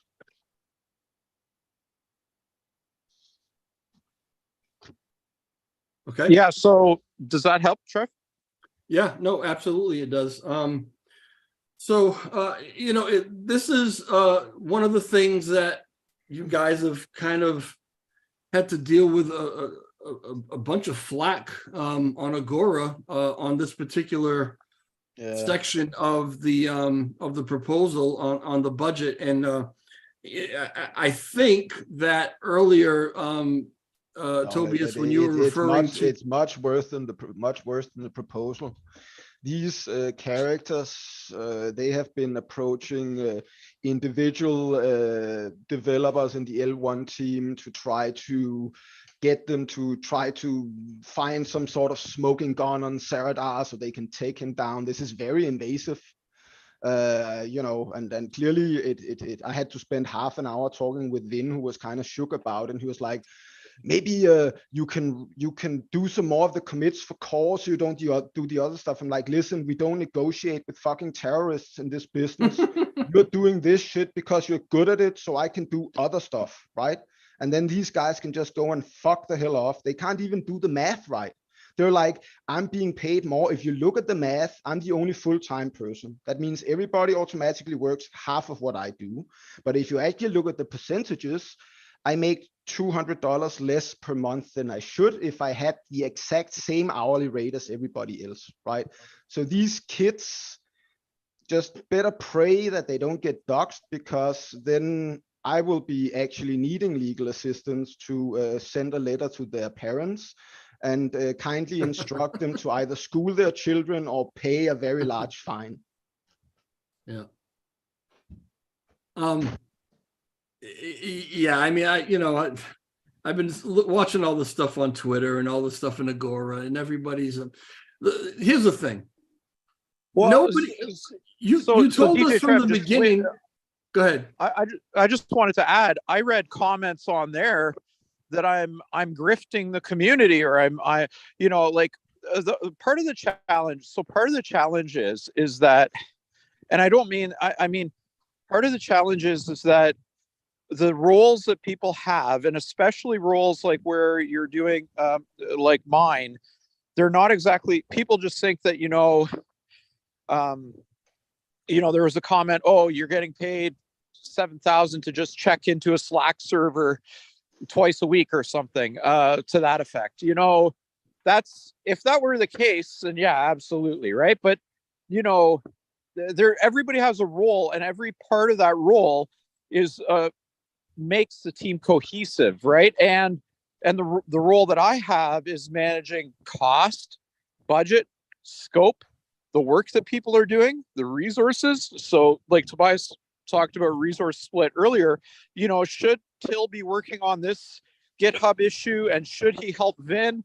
And we're coming up to the end of the week, and we've got these 3 different things that we need to get done, or these 5 things, and how are we going to get them done, and which one do we drop, and which one do we, that is all the work that happens. And it's a holistic sort of thing. And then, you have some of the community engagement stuff, but people literally think that a guy like me, all I do is I go onto once a month AMA and say, hey everybody, how are you? And then, it's just not, it's not the case, right? It's straight up slander. From a legal perspective, it's just slander what they're doing. And that's why there's not really any reason to entertain this, because we have proof of work for everything. We don't only use Slack, we also have a team server, we have a Discord server. If these people want to meet us in a court of law, we can justify everything and send all the legal expenses to them if that's what they want, right? That is how we operate, because we knew from day one that if we missed by just 1 inch, we would be had the FBI would be knocking on Steve's door. I would be, the Danish police would be after me, whatever. And this is what I've been trying to say all along. You're paying us a shit wage and you're creating a shit working environment, right? So at what point do we just say, you know what, fuck it, and just go somewhere else? But this is what they kind of want. And thankfully we're too tenacious, we're too stubborn, and we are gonna fucking keep on kicking these guys' asses because we're just that much better than them, right? It's as simple as that. First off, I want to point out, Steve, that your voice goes up about a half an octave when you get excited, and it's kind of funny. Doesn't mine? I just got excited. No, your intensity increases, but you keep the same tonation. Okay. No, I hear you. I hear you both, because honestly, you are the two that are getting attacked the most. Everybody else is like, oh yeah, these guys deserve it, but these guys, what the hell are they doing? And I don't, here's what I was telling Steve last night. And I've said this plenty of times before. These voices are very loud and they can be annoying and irritating, but they do not represent the sentiment of the majority of the community. Okay. And you would tend to, sometimes you think because they're so loud that maybe a lot of people are feeling this way, but it's really just a handful of people who are tenacious, and they just keep going and keep going and keep going. And they're renting space in your head sometimes, to the point where, like I said, the octaves are going up a little bit. But I don't think the majority of people really feel that way. And so, is it worth getting kind of up in arms all the time and spending a lot of time on Twitter and debating just this few handful of people? I mean, for me, it's definitely worth it. It gives me a venting mechanism. Yeah. I don't charge anybody for it, and it allows me to clarify misunderstandings in the open before I have 4 or 7 or 10 people DM me across other messengers to sort of have me answer something that they heard somewhere or read somewhere, right? So I have found that the most efficient way for me to maintain some sort of link to the community and the investors is by basically engaging in gladiator combat in Twitter. And I enjoy taking these fucking trolls down, so at least let me have that. All right. Well, listen, do you? Well, what I was going to say is, this, when you come to this portion of the budget, okay, this is all in all seriousness. If we had an HR department, right? So what you have to do when you're coming up with these things is you look at what the going rate is, for a good, really high-end L1 developer like Superman.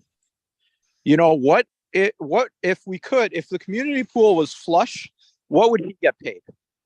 And I can tell you it's a lot more, and it's a lot more than for Tobias, and it's a lot more for Vin, and so on. For myself, it's really even easier.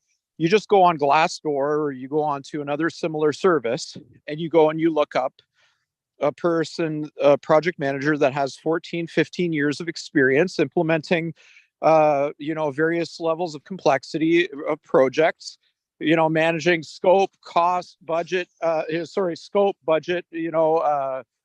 communications, dependencies, schedule, risk, all that stuff, and see what the going rate is for that on a contract, right? And then you just divide it by the hourly rate. And I mean, it's not rocket science to come up with those numbers. And if someone, points out that, this is egregious, and they can back up that case by real world example of somebody who's, got 14, 15 years of experience, or somebody like Tobias, and, they can find, frankly, if they can find a developer willing to do it that's cheaper, then we should hire them and we should fire Tobias. No offense to For real. No. I would, I even told Jacob before he left, I said, dude, if I thought you could manage my job, I would leave. But this guy is clearly unhinged, right? I then asked Superman if he wanted my job, but he didn't want it. So I'm just kind of stuck with it. And, I get blamed for all sorts of weird shit. I don't really have a social life because I need to work 24/7 to make ends meet, so we don't fail at the end of the quarter. Because if we fail at the end of the quarter, then I get a whole new shitstorm of problems in my life, right? So it's not really that great to be Zaradar. But listen, I've been an outsider my entire life. I'm used to fighting with people over ideological things. I've been in enterprises for 20 years. Being an outsider, do you think I have naturally many friends in enterprises? No, but I guarantee you in any job I had, I was the last fucking developer standing in the technical debates because I'm just that good. And then I don't really give a fuck about anything else, right? So this is also why I'm like, if these guys, they fire me, oh, how I would love that. And if they then burn the fucking, house down, well, then I hope you're willing to pay my real rate when you want me back, because then I'm not going to be working for 50% of what I could make if I went somewhere else. And again, it's really retarded that I do this, because if I stepped out tomorrow and I got my real pay, most likely price would take a somewhat hefty correction, and I could buy maybe $15,000 a month worth of long at a much cheaper rate for a much longer period of time, until all these fucking dickheads run out of fuel, and then just come back in. I could probably even keep the entire network alive in the cloud if I had to on my own, right? So if I'm doing this for profit, I'm doing it the wrong way. And if you're trying to take me down, by all means, you can have my seat. I'm not the king of the hill. I'm Atlas. I'm carrying this fucking planet. So please come and take it. Yeah, I don't want to come across as, to me, I want to be, that it's just simple. It's really simple. It's what is the going rate, and that's it. And ultimately, people should get paid what they're deserved to, what the pay rate is. And, that's kind of where that piece ends up with DJ Trev, that people should get paid what they deserve to get paid. And, if ultimately, there was a comment, nice comment, and I don't think there was any ill intent, where somebody said, well, what if we got, 3 or 4 community members that volunteered to be a go-between for the community, and then we don't need a project manager. Well, if that's good and that would work, then I'd be happy. Then it's okay. But this is the thing. You can't expect people to work for less than they're worth, and we have to start treating this blockchain like a business. We have to look at. There's also another component of this. Let's imagine we replaced you with 4 go-betweens, right?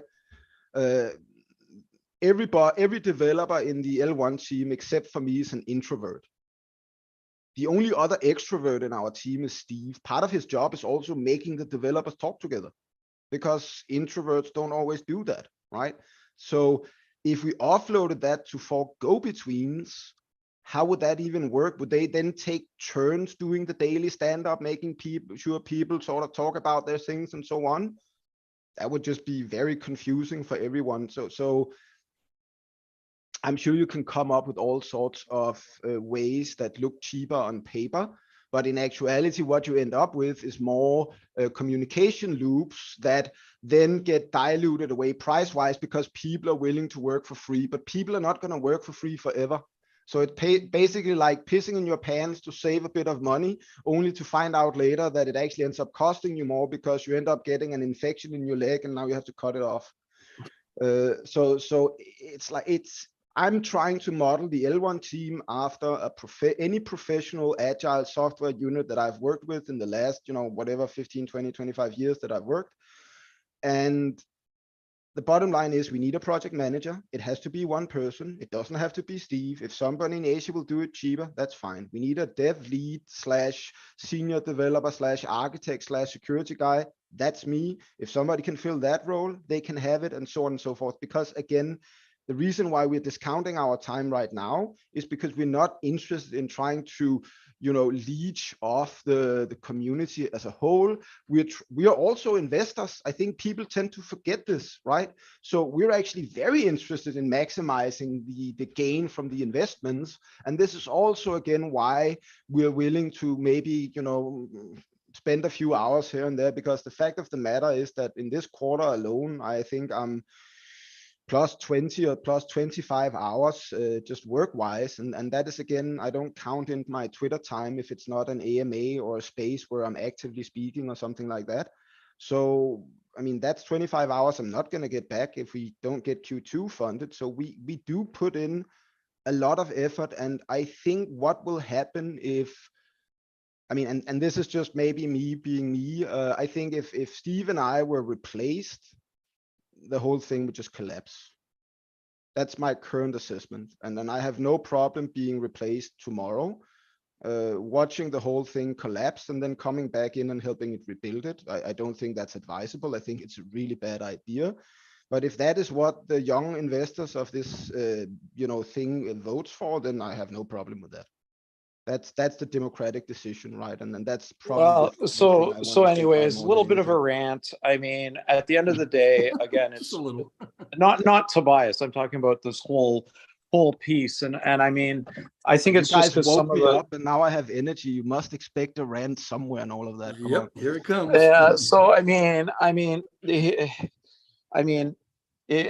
it's just people need to get paid what they're worth, and that's just that, and it's that simple. And if they can, if you can find better services for cheaper, then I think that's wonderful too.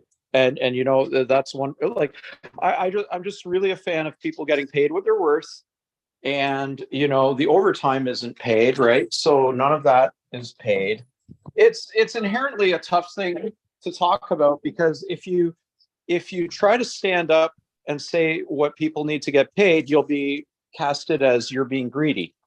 I mean, And it's from my perspective, it's even worse. I'm the only full-time employee. This disruption in Q2 funding now means that I have to dip into my savings to cover next month's bills, because I'm not gonna get a full paycheck next month because we're not gonna start on time. That's not really acceptable for me long term as an individual. I just wanted to sort of squeeze that thing in there.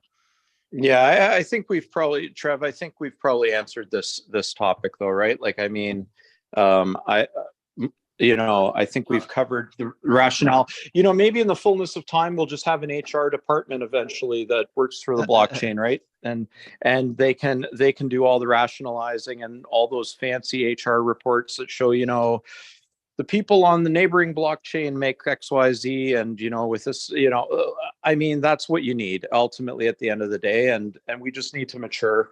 Every organization, decentralized or otherwise, at the end of the day needs, legal, needs, the core development teams, the other developers.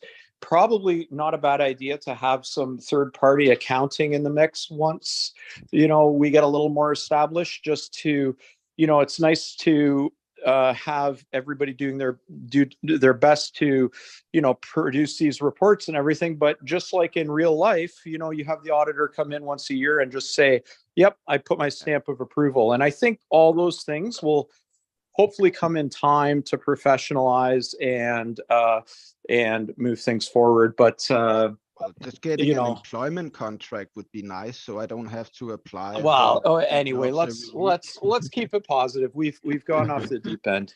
Fair enough. All right. Just real quick, Torpa Studio said, keep building and ignore the haters. You guys are doing a fantastic job. Thanks, man. Lulian says, a heavy L1 dev is paid between 18K and 25K per month. Yes, sir. Nobody understands that. They just tell stories without knowing. And Markimus says it's about attacking the core so that the rest crumble. It's been going on a long time in Lunk. So yeah, I mean, a lot of people agree with you. I mean, these kids, they send me phishing emails and phishing SMSs almost daily. I have like emails I get sent where they try to mimic that they're the Danish police accusing me of child porn. I don't really think you guys understand how invasive this is, right?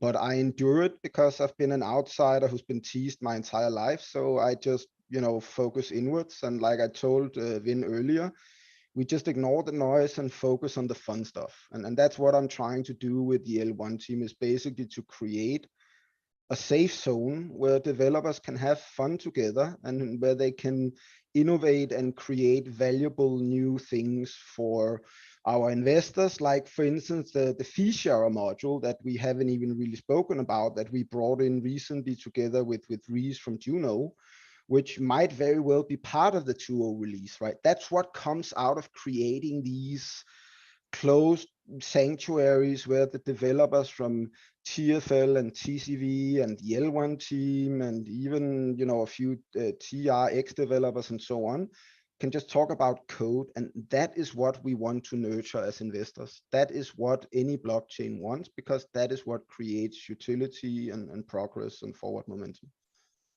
Sounds good. All right, Dyson Pham has a question. Take us off of this topic a little bit. Thoughts on why we haven't changed the anti-handler to 50-50 to help fill the community pool, since we are struggling on funding? Seems like an obvious path as we sit now. So that's an interesting one. We actually have, there's another proposal that's been written to take it to 60-40. And it's kind of on deck, as an item that needs to get looked at. I myself personally, and this is just me personally, my take is it would be nice to see, as different things come online over the next few weeks, what our volume looks like and what the amount that's going into the community pool looks like. But there's a balance. We have the folks that want 100% burn, and then we have the folks that want 100%, going to the community pool. And there's got to be, I think, in our environment with our user base, there needs to be a sensible balance struck that we need that moves us forward in the right direction. Because at the end of the day, the blockchain needs to be able to pay its own bills and to stand on its own 2 feet. It's fairly simple. I'll be the grumpy old man here who just says the plain out thing. We need to stop burning our money, right? We're a digital nation called Terra Classic. Our digital nation collects taxes in the forms of fees. I do not believe at any point in history any nation survived burning their taxes long term. So the higher we can get that number, the better, and preferably closer to 100% than where it is right now. Yeah, and I mean, the reason why is because it's to enable stuff that doesn't even have anything to do with development, right? Like there's a whole host of other programs that every good blockchain has that include things like layer 2 incentives and other things of that nature. It goes way beyond that. Listen, guys, Yeah. I'm currently advising a Danish startup. This is like a group of 5 guys that have basically made the eBay of NFTs. They have once successfully before launched a company. They need a technical advisor, so that's my role in all of that. But they're currently fishing for funding, right? They're working with some Ethereum things, but the gases are expensive. And they're looking for like something along the lines of $2 million, right? Imagine if our community pool had $2 million to invest in a startup like that, where you have a fully functional company who have a proof of record, who has an actual product that works. Maybe that's the kind of thing we should also start investing in, right? That's the way that I look at it. So I think long-term, looking at this whole banking scandal, we will probably see a lot of crypto networks just pivoting to becoming liquidity providers for real-world startups, because that is another way to generate utility in your network. Because as part of your arrangement with the startup, you can basically say, well, we're going to fund you, but you're going to use our network, right? I mean, that's how most of these types of tech networks got, distributed over time. Look at the VCR.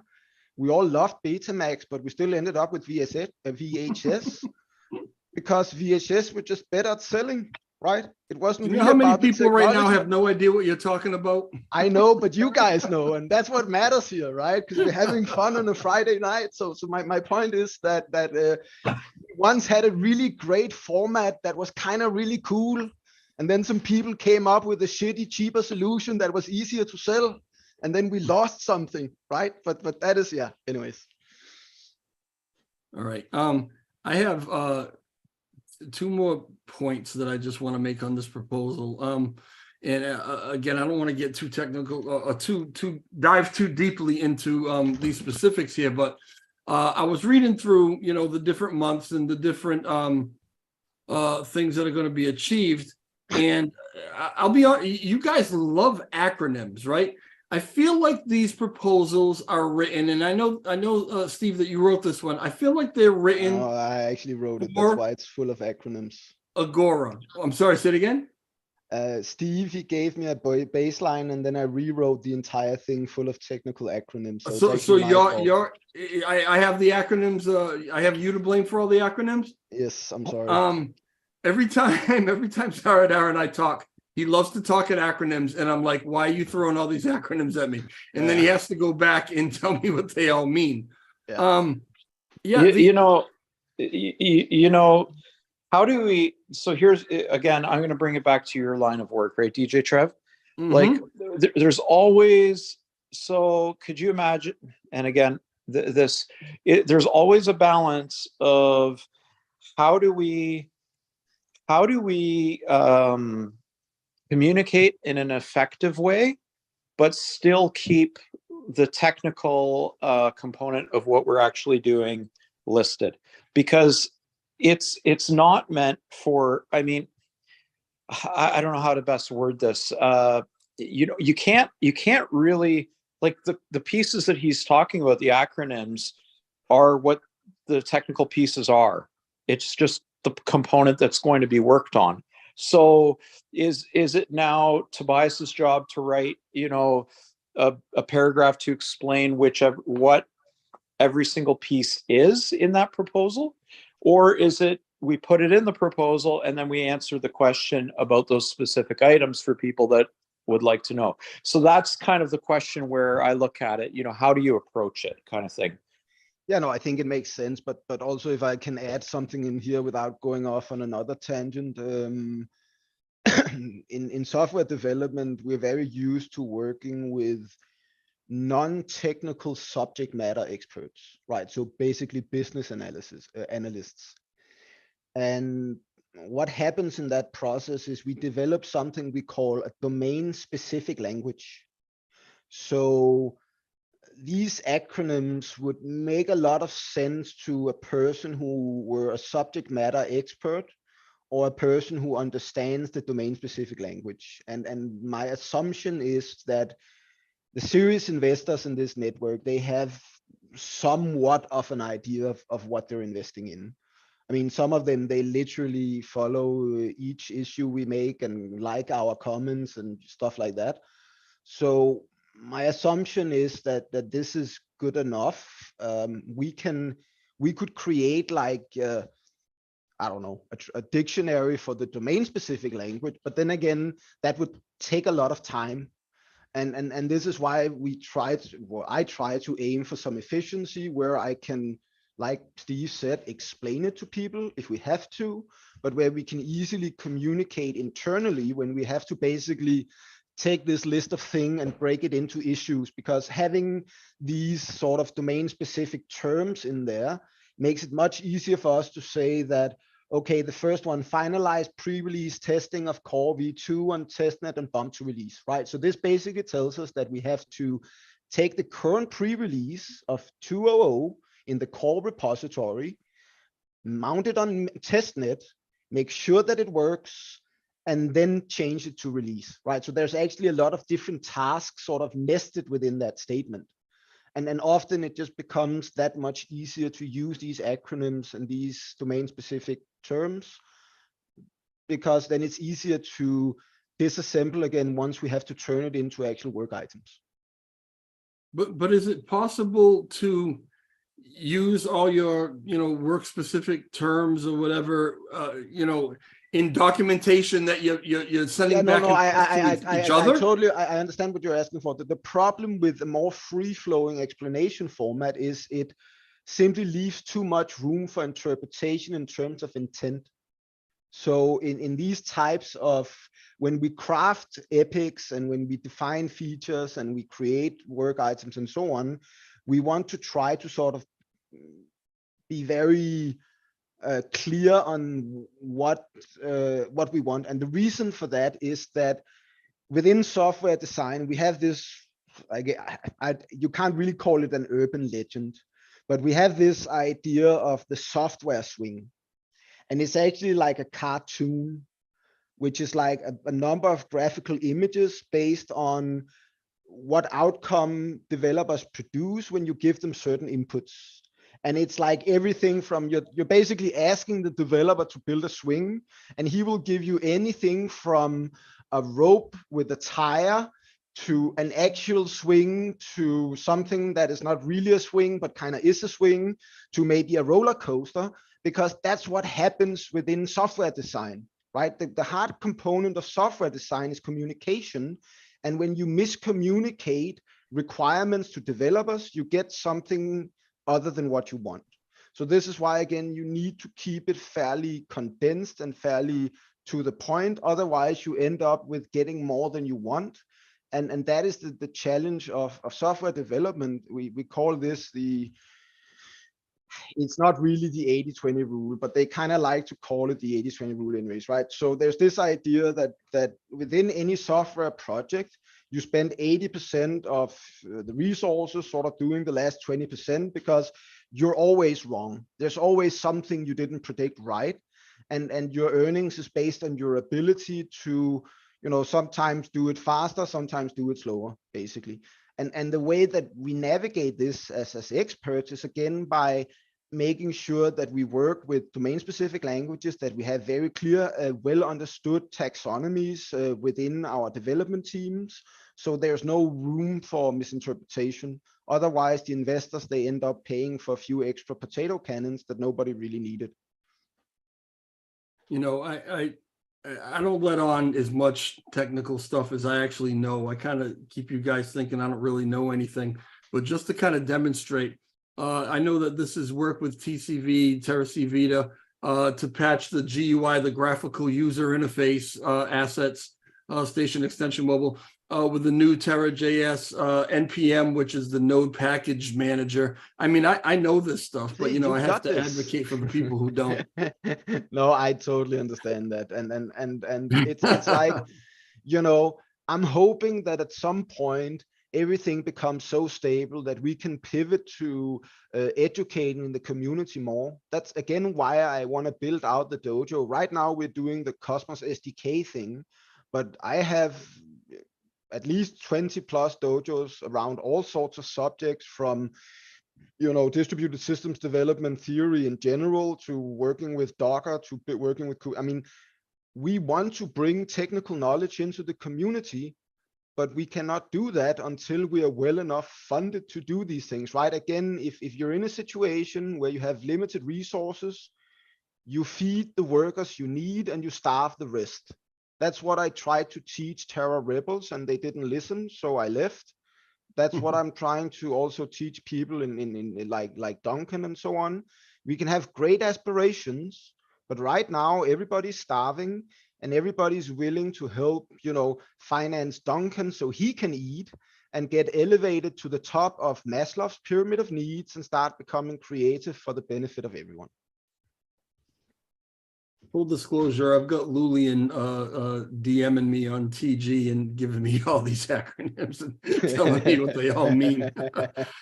So thanks, Lulian. All right, Richard Goodall says, I started a CS50 course and enrolled in a coding boot camp recently to better understand what is happening. And I come from a construction background, but have to say debugging my code is addictive. Yeah, cool. That's fun. Yep. Then try debugging parallel code. That's even more fun. So it sounds like it's a blast.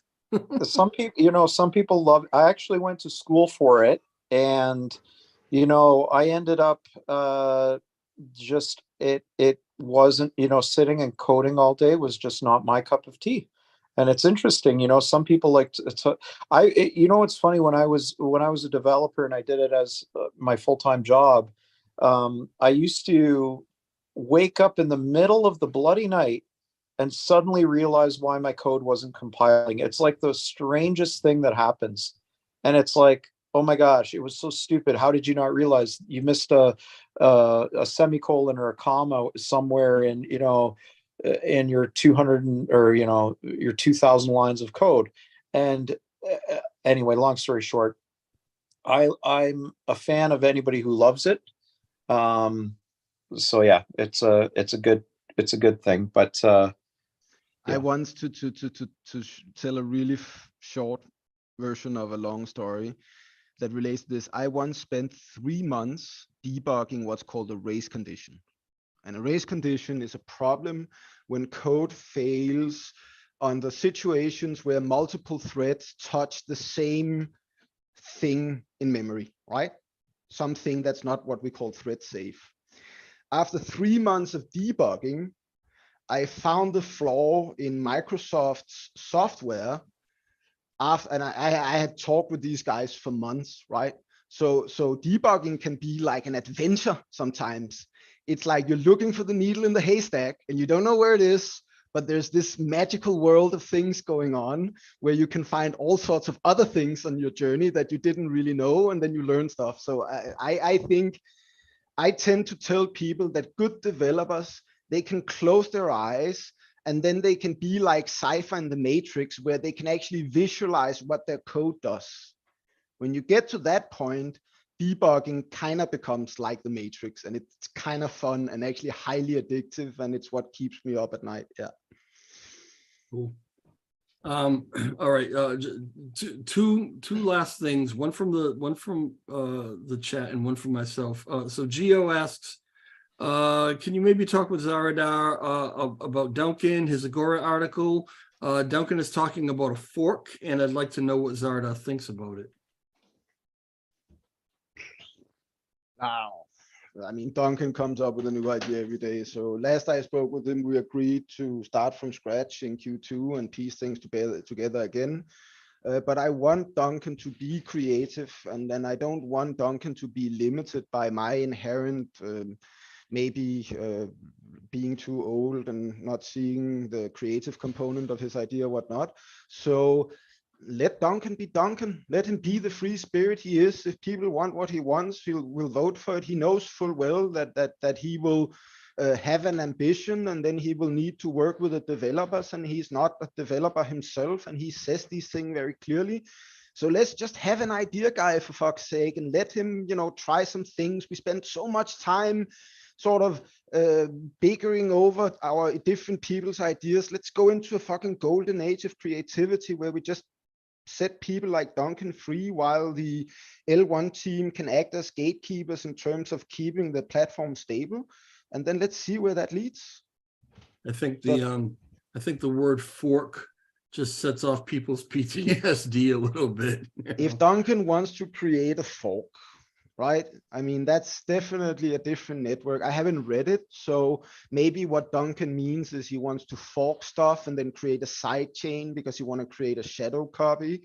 If his intention is to fork the network, then I think he's gonna have some trouble, because that would probably turn the investors against him. So I'm hoping he's not doing that. But again, I don't want to control Duncan. I want Duncan to have, free reign, and then if he then bumps into something that gets him fired, then that's his thing, right?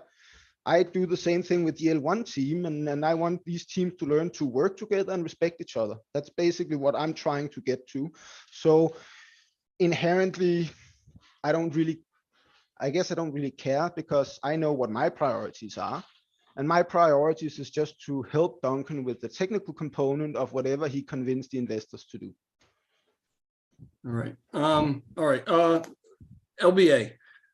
Last time we talked, I mentioned, we were talking about, this was before this proposal was put out, and I mentioned that, well, there was a number that was floated around about 140,000, and you told me that you said, I think that's a little low. I think it's going to be closer to the area of 200,000.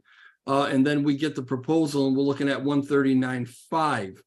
Is there another 60,000 coming out of somewhere that we don't know about yet? Yeah. Well, so I'll let yeah, you take this one. yeah, go for it. No, you go for it. I Nobody. thought you were telling me. I thought you said you were going to take this one. No, So I said you can take this one, but I can take it if you want to. But go ahead. no. So basically, what I did was, I took a look at just when we're looking at the funds coming into the community pool and the immediate things that I know are coming down the pipe, right? I did a holistic budget. And what that means is I looked at, if there's an L2 support team and they're going to put forward a proposal, let's make some assumptions that, they need to get paid a certain amount of money. Let's make an assumption that, the Ziggy or proposal needs a certain amount of money. Let's make the assumption that if there's a proposal for the legal retainer, how much does that cost? And then look at the community pool and make sure that we're okay. And so I think it's good to do that due diligence to make sure that the operating costs are in line. And then that way, the good thing is not all these things come at once. So we have enough. We actually have enough in the community. It ended up all in. If you take everything across the board, including the L1 team, the L2 support team, the Ziggy piece, and you do a 20,000 for the legal retainer, you land at $180,000 in the revised budget, which is a little less than a 200,000. And the nice thing is that, like I said, they're not, once we get the L1 funded, we're funded for the quarter. And then these other pieces, the community pool will actually have more than enough for the other pieces. The other thing I also didn't include in the budget is that we have a Q1 surplus, and that's going to be sent back to the community pool as well. So How much is that? I have to finalize the numbers. So I don't want to say right now exactly what it is because I need to go through the compute budget and everything there. But, I can ballpark it, like I don't even, I'm hesitant to, right? Because if I ballpark it, I could be inaccurate, but, it's something to the effect I'm going to put a caveat because I haven't looked at that surplus in a few days and I need some of the other information to come, like the final compute for this month. Spit out the number. What's the number? Can I just make? I think it's like $15,000. Okay. Plus some. We had a bunch extra with the price of Lunk that went up, and then we. And the price went down, so it's actually a bit over 100 million Lunk, right? I mean, well, what happened was we converted. We have to buy it back now, right? Don't we? Oh well, it would. I mean, we have it in USDC right now, right? So yeah. So if we converted it to Lunk right now, because the price is lower than the entry point when we got the Q1 budget. Right. So way more is going to go into the community pool. You're right. More, right? So way more is going to cycle into the budget, into the community pool. Yeah. So that's a plus of things like that, right? Like it worked out well. We got lucky, right? No, we didn't get lucky. You and I insisted on swapping the shit into dollars, and we did that. And yes, we missed 20% upside, but we didn't, lose the other way around. So overall, we still won. Well, I shouldn't, but yes, you're right. We did do that. But what I'm trying to say is that it worked out well in the sense that at the time, the price of Luna Classic was what it was, so that we were able to fund the community. And now that we have a surplus and we're going to send it back, it's going to result in more Lunk in the community pool. So that's a win-win, and that's where I think the price being low now is a little bit of luck that way. And it's like akin to when you go on a vacation and you've paid your money to go to a beach and you get nice weather all week. You're like, okay, this was really good. I have to say, from my perspective, I absolutely love this job. I love the team. Vin, Frag, Einon, Superman, Ed, Tobias, all awesome guys to work with and really great collaborators. And, it's been a lot of fun. I'm looking forward to the day that the community, we find our footing with the community, in the sense that, there's a little bit less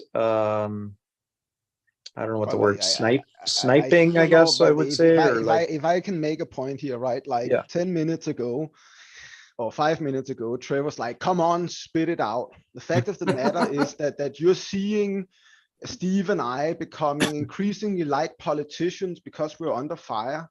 We actually do lose a certain amount of productivity due to these things. So yeah, getting the community to grow the fuck up and getting these or the part of the community that isn't grown up, getting them to grow up, sorry, because yes, the majority is still on our side, but getting that adolescent part under control, I think, is absolutely essential, not only for the well-being of us as developers and other people building on the network, but also for the ability to attract future investors. Because I mean, who would want to invest in something where people will just assault you for nothing, or assault you with things that there are no solutions for, which are akin to rumors, like the whole all notes thing and so on, right? I mean, that is very prohibitive from the type of companies that we would want long term to come in and provide the type of stable liquidity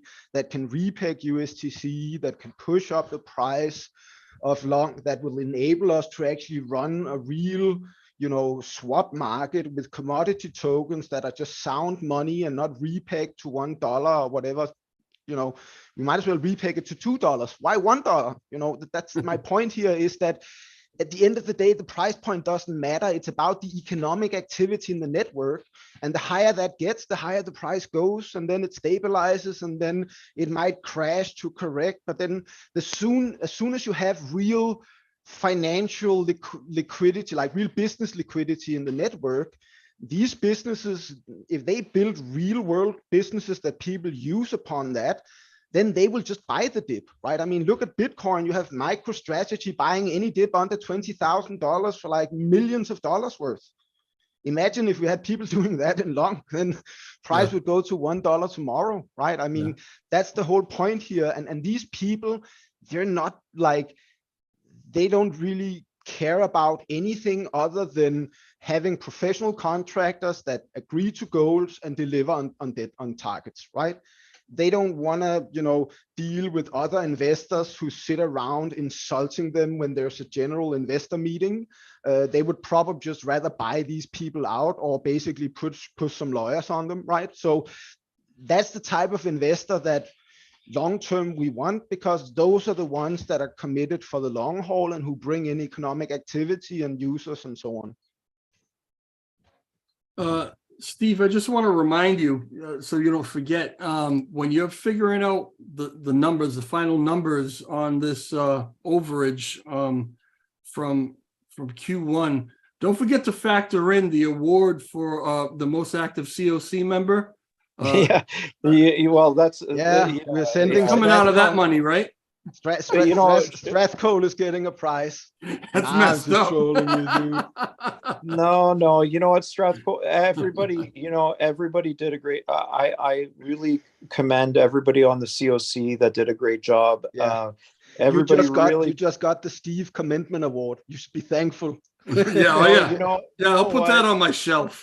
You know what, like, really, it was Trev, you went personally way above and beyond, but I mean, the whole group just really did a great job with engaging. We got a lot of good feedback when we went out for the WASM research. We got such good analytics out of it. It was, and you guys were all part of that, and it was fun. It went even above that. I mean, Strathcole and I, we co-created the exemption list logic for Binance, right? The burn whitelist stuff. That was I wrote the code and he helped me with the business logic. And you have, you were going on YouTube explaining our sort of what was going on the board, so people could learn from that.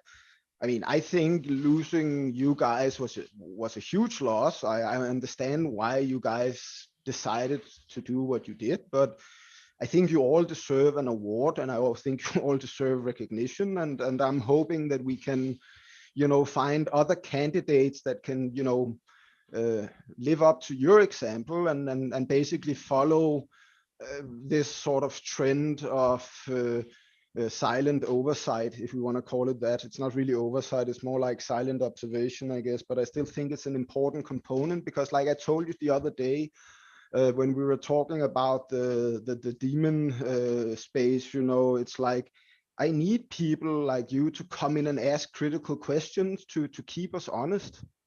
Because at the end of the day, we also can drift in a wrong direction if we don't have a sounding board that can, you know, speak up and say, we think this is not going in the right direction, or we think this or that or whatnot. And that can be very hard to do inside a team that is very cohesive, because often what happens when you have like a squad of soldiers that are used to working together is that they almost start working as a shared thing, right? And the same thing holds true for developers. So when developers, they commit to a certain architecture or certain implementation plan, they still have to endure all sorts of other ideas and inputs. And often what that means is that they get tunnel vision as a group, and then they focus on getting to a point where they can assess their design so they can truly benchmark it against other things. And in those situations, you typically have like architects, we call them enterprise architects, that rotate into the team to talk with the different developers and talk about their designs and so on. And they provide that type of sounding board. So it's very important. And I think the COC was an excellent mechanism for doing that. So I think it's something that we're going to try to continue doing, and we're going to replicate it across the other teams as well, so they also have their own COC. What is the process going forward for filling these COC seats? What is that going to look like? I'm sure a lot of people want to know. I mean, the first thing we have to do is get the Q2 prop up for vote and get that awarded. Get the funding for Q2 sorted, and then almost immediately the open seats will go up for vote. I think this time around we're probably actually going to do it in governance because of some of the community feedback that was there. I know it's not an ideal use, but until such time as we get a new Agora, there's no other real scientific way we can go about it. And that way, there's absolutely no way anybody can say, oh, you manipulated the vote. So we're going to do it that way, I believe. Steve, I came up with using governance. I came up with a little bit of a system. I don't know if you remember this, Tobias, when I had put forth a proposal, and we were talking about doing maybe this Senate thing or whatever, and I had put forth a process by which people could be voted in using governance. And I'm biased or whatever, but I thought it was a pretty decent system. So, I mean, I don't know if I don't know if it's something that could be built on or whatever, or if maybe you already have a process on how you do it. It's going to be a little bit of. I think we're looking for a much simpler tool right now, and I think that's kind of Steve's point here, is that we can build another way to do it, but you have to still write the code and test a lot. The resources in it. So we're back to the whole point of, do we actually need to build something else if we can make do with what we have, right? And if we were like the US, we would probably build 20 different versions of the thing we think we need and then find the right one. But we're Zimbabwe, so if we have something that already works, we're not going to fucking go and change that thing, right? No, it's so true. I mean, here's the thing. We're going to keep it simple, something to the effect of, you have each candidate will get their own proposal, so to speak, and they will we'll only use one or two of the buttons, a yes or no vote, and that's about it. And I also think another thing to reference here is this whole argument that has been around upgrading like this Go version that we use, right? And one of the things that I have learned in blockchain development, and one of the things that Superman has sort of insisted on within the team, is that when you're working with blockchains, the concept of if it's not broken, don't fix it is always the safer path to take. And then at some point, when you run out of stuff to do, then you can start experimenting with changing the stuff that's already there, right? Because again, we're dealing with a distributed system that currently is worth somewhere around, I don't know, $750 million or something like that. Mistakes are very costly. Often doing nothing is better than making a mistake, right? That's the long and short of it. So we just have to do these things fairly piecemeal, and you know, thankfully, Superman and I have a lot of experience around building, you know, distributed systems. He's probably more of the open source guy, where I'm more of the enterprise guy, but that's great because then we get the best of both worlds. And within that, you know, we've created this system that works for all of us, and wherein we can slowly govern the forward momentum to the point where we can also work with other dev teams in the cosmos and start really making a name for ourselves as a network. Because again, a year ago, everybody thought this was a joke and nobody took us seriously. Now we're being taken seriously, and I don't think people think we're a joke anymore, to be honest. Yeah, absolutely. All right. Absolute last question that's coming from the chat, because I always like this question. Real investors, that's not even it. How can the general investor help the L1 team? So I can tell you how the best way is. I think that what we need to turn the community to be less of a political theater into more of a promotional one. And what I mean specifically by that is we need to expand, and this is my opinion, by the way, and it's only my opinion, but I think the community should be seeking to draw more people in and expanding our tent. And, you know, I certainly don't want to be a politician. I'm not a fan of politics. And I think that we should, you know, try to reach a place where you know, you and I talked about this, DJ Trev, as well, you know, where just because one of the, you know, groups is working, that there's automatically got to be like an opposition party to it. Like, I would like, instead of opposition parties, it would be nice if we had promotional groups that were promoting the chain and promoting and pulling in more DApps and reaching out to new investors and welcoming people with open arms. You know, it would be nice for the Twitter sphere and the community and social media to look more of a place like that, where people are welcoming each other with open arms and fun Twitter spaces like they used to be, rather than this sort of political gladiator match that's happening, that's been happening over the last little while, you know, where it's inherently, like I said, I think of it almost like politicians, you know, like you could, you know, in it doesn't matter which country you're in, you know, if you're in the UK, I don't know what your system is, Tobias, but if you're in the UK, you've got the Tories and you know, you've got the conservative, is it the Tory? You've got the liberals and conservatives there. Liberals and the conservatives, yeah. You have the liberals and conservatives in Canada. And I can tell you, it doesn't, if you're conservative and you get voted in and you can walk on water, you will get, as soon as you come in, there's a problem with you. And if you know, the other way around, it's the same thing.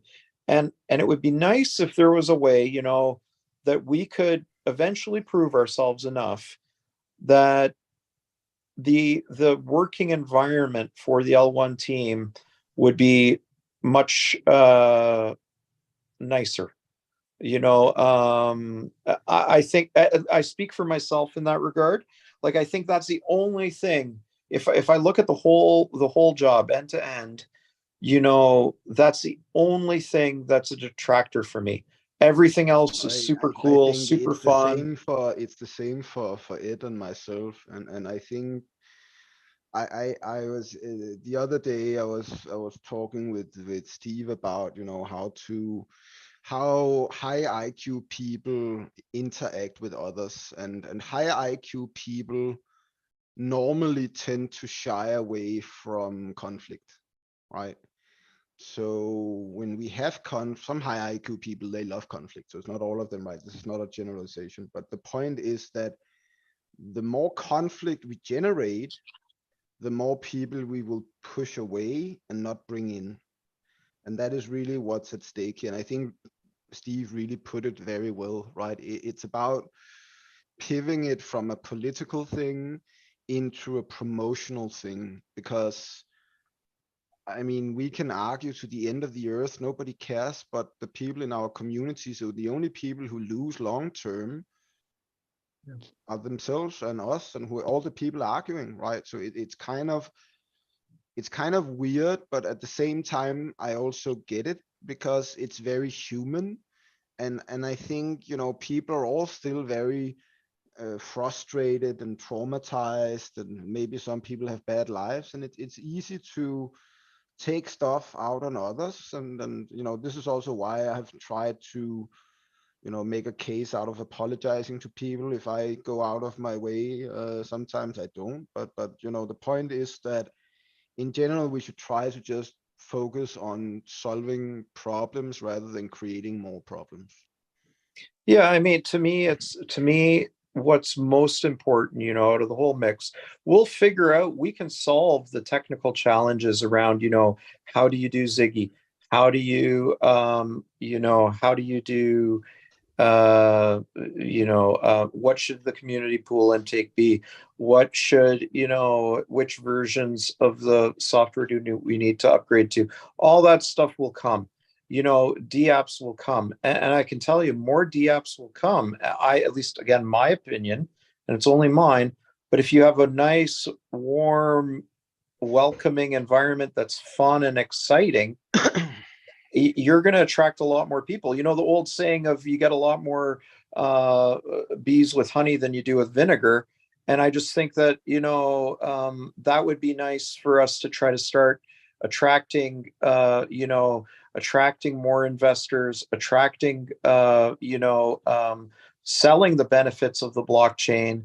I think those are the types of things that are most, at least for me, most important, and to ultimately, you know, create a good working environment for the people that are there. You know, and by the way, it's not about, you know, just because we're the L1 team. There could be another stellar L1 team that comes along, and you could have 5 L1 teams for all it matters in our environment, you know, and you could that's not the point. The point is that the working environment for the different teams that are there should be complementary and should be collaborative and not competitive or vindictive. You know, it should be an uplifting environment for that we attract people into. And I think if we can get there, then you'll really see. Then I think the investors will get to where they'd like to be much faster. And that's just that's my 2 cents. It's not even just your 2 cents. If you think about it logically, you can historically measure the fact that a fear of failing reduces innovation. Look at any society on earth where the population has been afraid of their government. Not a lot of them have had, you know, great leaps and bounds of technology without stealing stuff from the Americans or something like that first, right? So often the fear of failure is the killer when it comes to having happy, productive developers, and happy, productive developers, they write happy code. And I think like Steve pointed out, that thankfully this entire architecture we're dealing with lends itself very well to also having multiple L1 teams. There are many modules that does many different things. We inherit a lot from the baseline. We have a module now that was written by the Juno devs that we're servicing. But if they extend upon their module, we're not just going to re-implement that code. We're just going to bring it over, right?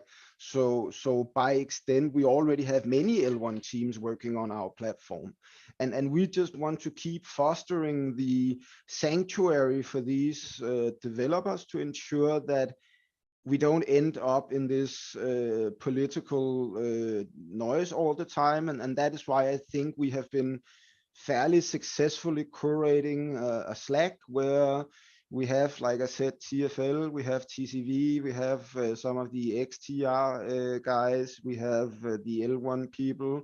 We have a guy like Dan, the architect, we have a few L2 smart contract developers, basically devs that we identify that we see just want to talk about code and who are cool.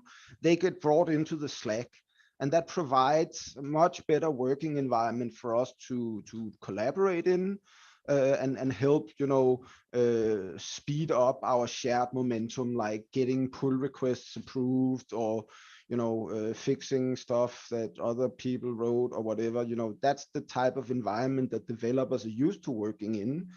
And as long as they don't get dragged into politics, that thing tends to stay fairly productive. But if you bring in like toxic political debates, then the developers will quickly partition into their different factions, and then it all just kind of breaks down, right?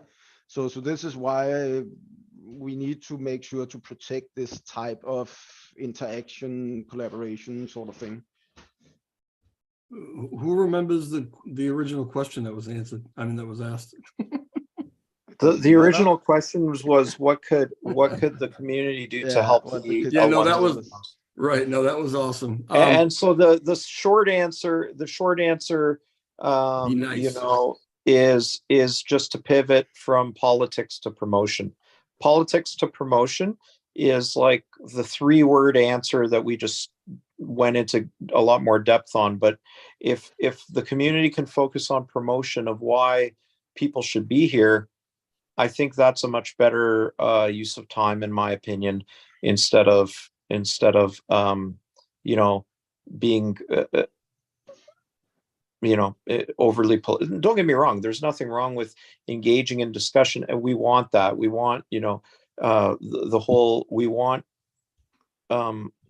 people to challenge what we're doing and all of that. But by and large, if we could at least have most of the percentage of the time be on promotion, I think that's a good thing. And I think we're gonna get to the point eventually where there should be a small marketing team, and this is again my opinion, but hopefully the community will be able to develop a small marketing team that can eventually get, like Tobias said, a booth at one of the big crypto conferences, and eventually we become one of the top blockchains. I mean, isn't that the goal? Why we're all doing this? Right. We're already in the top 100. That's not an insignificant feat. Let me just point that out. Right? I mean, we started there obviously, but still. I'm just competitive, Tobias. I'm like, no, I understand that, but how many other blockchains are being debated on Capitol Hill? So my point is that we have a really great product here. That's what I invested in. Now we just need to make it investment grade. We basically took a cesspool full of toxic mortgage bonds, and now we need to clean them up and make them, credit worthy again, so real investors will buy them. Natty is in the chat. We've been here almost 3 hours, but I think she just found us, so welcome. Glad to have you. Just off on the side note a little bit, Lulian says something about maybe build a new Agora system with a minor voting system integrated. We already did that. Agora, listen, Dan, the architect, already set up a new Agora on a different place. Yep. We just need to, get to the motions of getting that done. But we work with a list of priorities again. So he's got the setup done. Inherently, he could just put up the vote and we could all agree, and then we would just start using his setup instead, right? Yeah, exactly. I think it's actually one of the items that will we'll probably, if we, what happens sometimes is you'll end up with, somebody, if you, okay, so there's dependencies, right, in your schedule. And if, you're waiting for somebody to finish something to start your piece of work, sometimes you can pick something else up, right? And you look for these low hanging fruits, because we don't want to have just people being idle. So we do some extra things that are kind of value add or out of scope, right? And those are one of those types of things that I think if we find that there's some room, and you've got somebody like Dan the architect who already has something, why would we not look at it? I mean, I really chuckled when I went on to search the domain, and I found that it's literally registered to Do Kwon himself. I had a good laugh. I mean, I was like, Hey. you can do a who is lookup, and it's like, it's Yeah, but literally registered. I've told people this a long time, and many times, and because he owns the DNS, he can literally change anything that goes on there, right? Yeah, it's freaking hilarious. Like, I mean, it's just funny, right? So No, we it should is. probably, that's something we should do for sure. So it's a great suggestion, Lulian. All right. And we're Hey, actually Kristen, also good to doing see it you. with the docs. We're also setting that up, and one of our juniors is trying to look at figuring out how we can improve the classic docs as well. So that's another one of these stretch goals or out of scope things that we also sort of look at on the side. All right. I have a lot of other questions, but yeah, we are coming up on 3 hours. Closing statements. Steve, what do you got? Well, I mean, thanks for having us. It's funny. It ended up, it ended up being quite a great conversation. Actually, we went through a lot of things. We went through, the some of the exciting things. We went through the proposal. We talked a little bit about legal and why it's important. We talked about, a little bit about paying people what they're worth and why that's important. We talked, and those are some of the tougher conversations. And then we talked about some of the fun stuff, and so by and large, I find these engagements, Trev, you truly are the Dr. Phil of the blockchain, and you seem to bring out the best in people. So Remember my kickback on that trademark? I came up with that. I was thinking to myself, you just stole Zaradar's line. No, I'm fine. I just want my royalties once you start becoming rich and famous, dude. Yeah, no, so no, I mean, I'm really excited every time we get a chance to do this, and I hope we can keep doing it. I enjoy connecting with everybody. Aesop's, King Crypto, Classy, everybody else. I know Tobias recently spoke with Happy Caddy. And all of those folks that provide content, it's important because it educates people. And just thanks for having us. And it was a fun conversation, and like I said, we went through some of the tougher questions, which is kind of really a good thing too. And it was a great night. So thank you. Z? I'm way too tired. It was cool. Peace out. All right. Well, I want to say I really couldn't think of a better way or better company to have for my final night as an official COC member. That's it. After today, I'm done, and a new class will come in, and I'm looking forward to seeing how that goes. You think you're done though, Trev, but there's one last deliverable, and it's just the feedback of the team. So we need to get that. Your exit interview, didn't we tell you Yeah. about that? Am I going to get jumped out of the gang? Is that how that works? No, we're sending you off to Guantanamo on a little vacation. But no, we need the feedback from the community, just in terms of different things that to improve upon and stuff like that for next time. Lessons learned, right? Yeah, so yeah, we'll want to apply that, and that's the last thing. And then maybe I need to come visit you in your area there at some point, and hopefully we'll get you back as a COC member, once your schedule frees up a bit more. No promises. We'll see. You never know what the future is going to bring, but I'm sure that there's going to be some other people that come in and do one hell of a job, because there are a lot of people that could have done a hell of a job the whole time. Oh, that's the thing. We have an incredibly talented, diverse, gifted community, and that's what we need to celebrate that stuff. And I'm pumped, super excited about who's going to step forward next.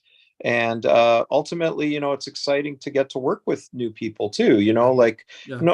It's always nice. So that's going to be great too. And like I said, I think community should, I'm hoping we can all celebrate, all the good things that we do together. And that's kind of what I'm hoping for. Yep. Yeah. I'm looking forward to it too. All right, gentlemen, it has been an absolute pleasure.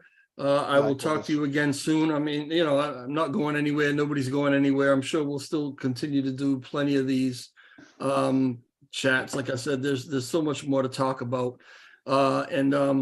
I just want to thank you for your time. I know that Steve, you said that you wanted to keep this short, and here we are 3 hours later. So there's you should never say that going into a meeting, right? And every time you do it, no, it's all good. Thanks, Trev. This is the short version. I hate to see the long version. All right, guys, have a great night, and I will talk to you soon. Thanks so much. We'll see you. Thank you.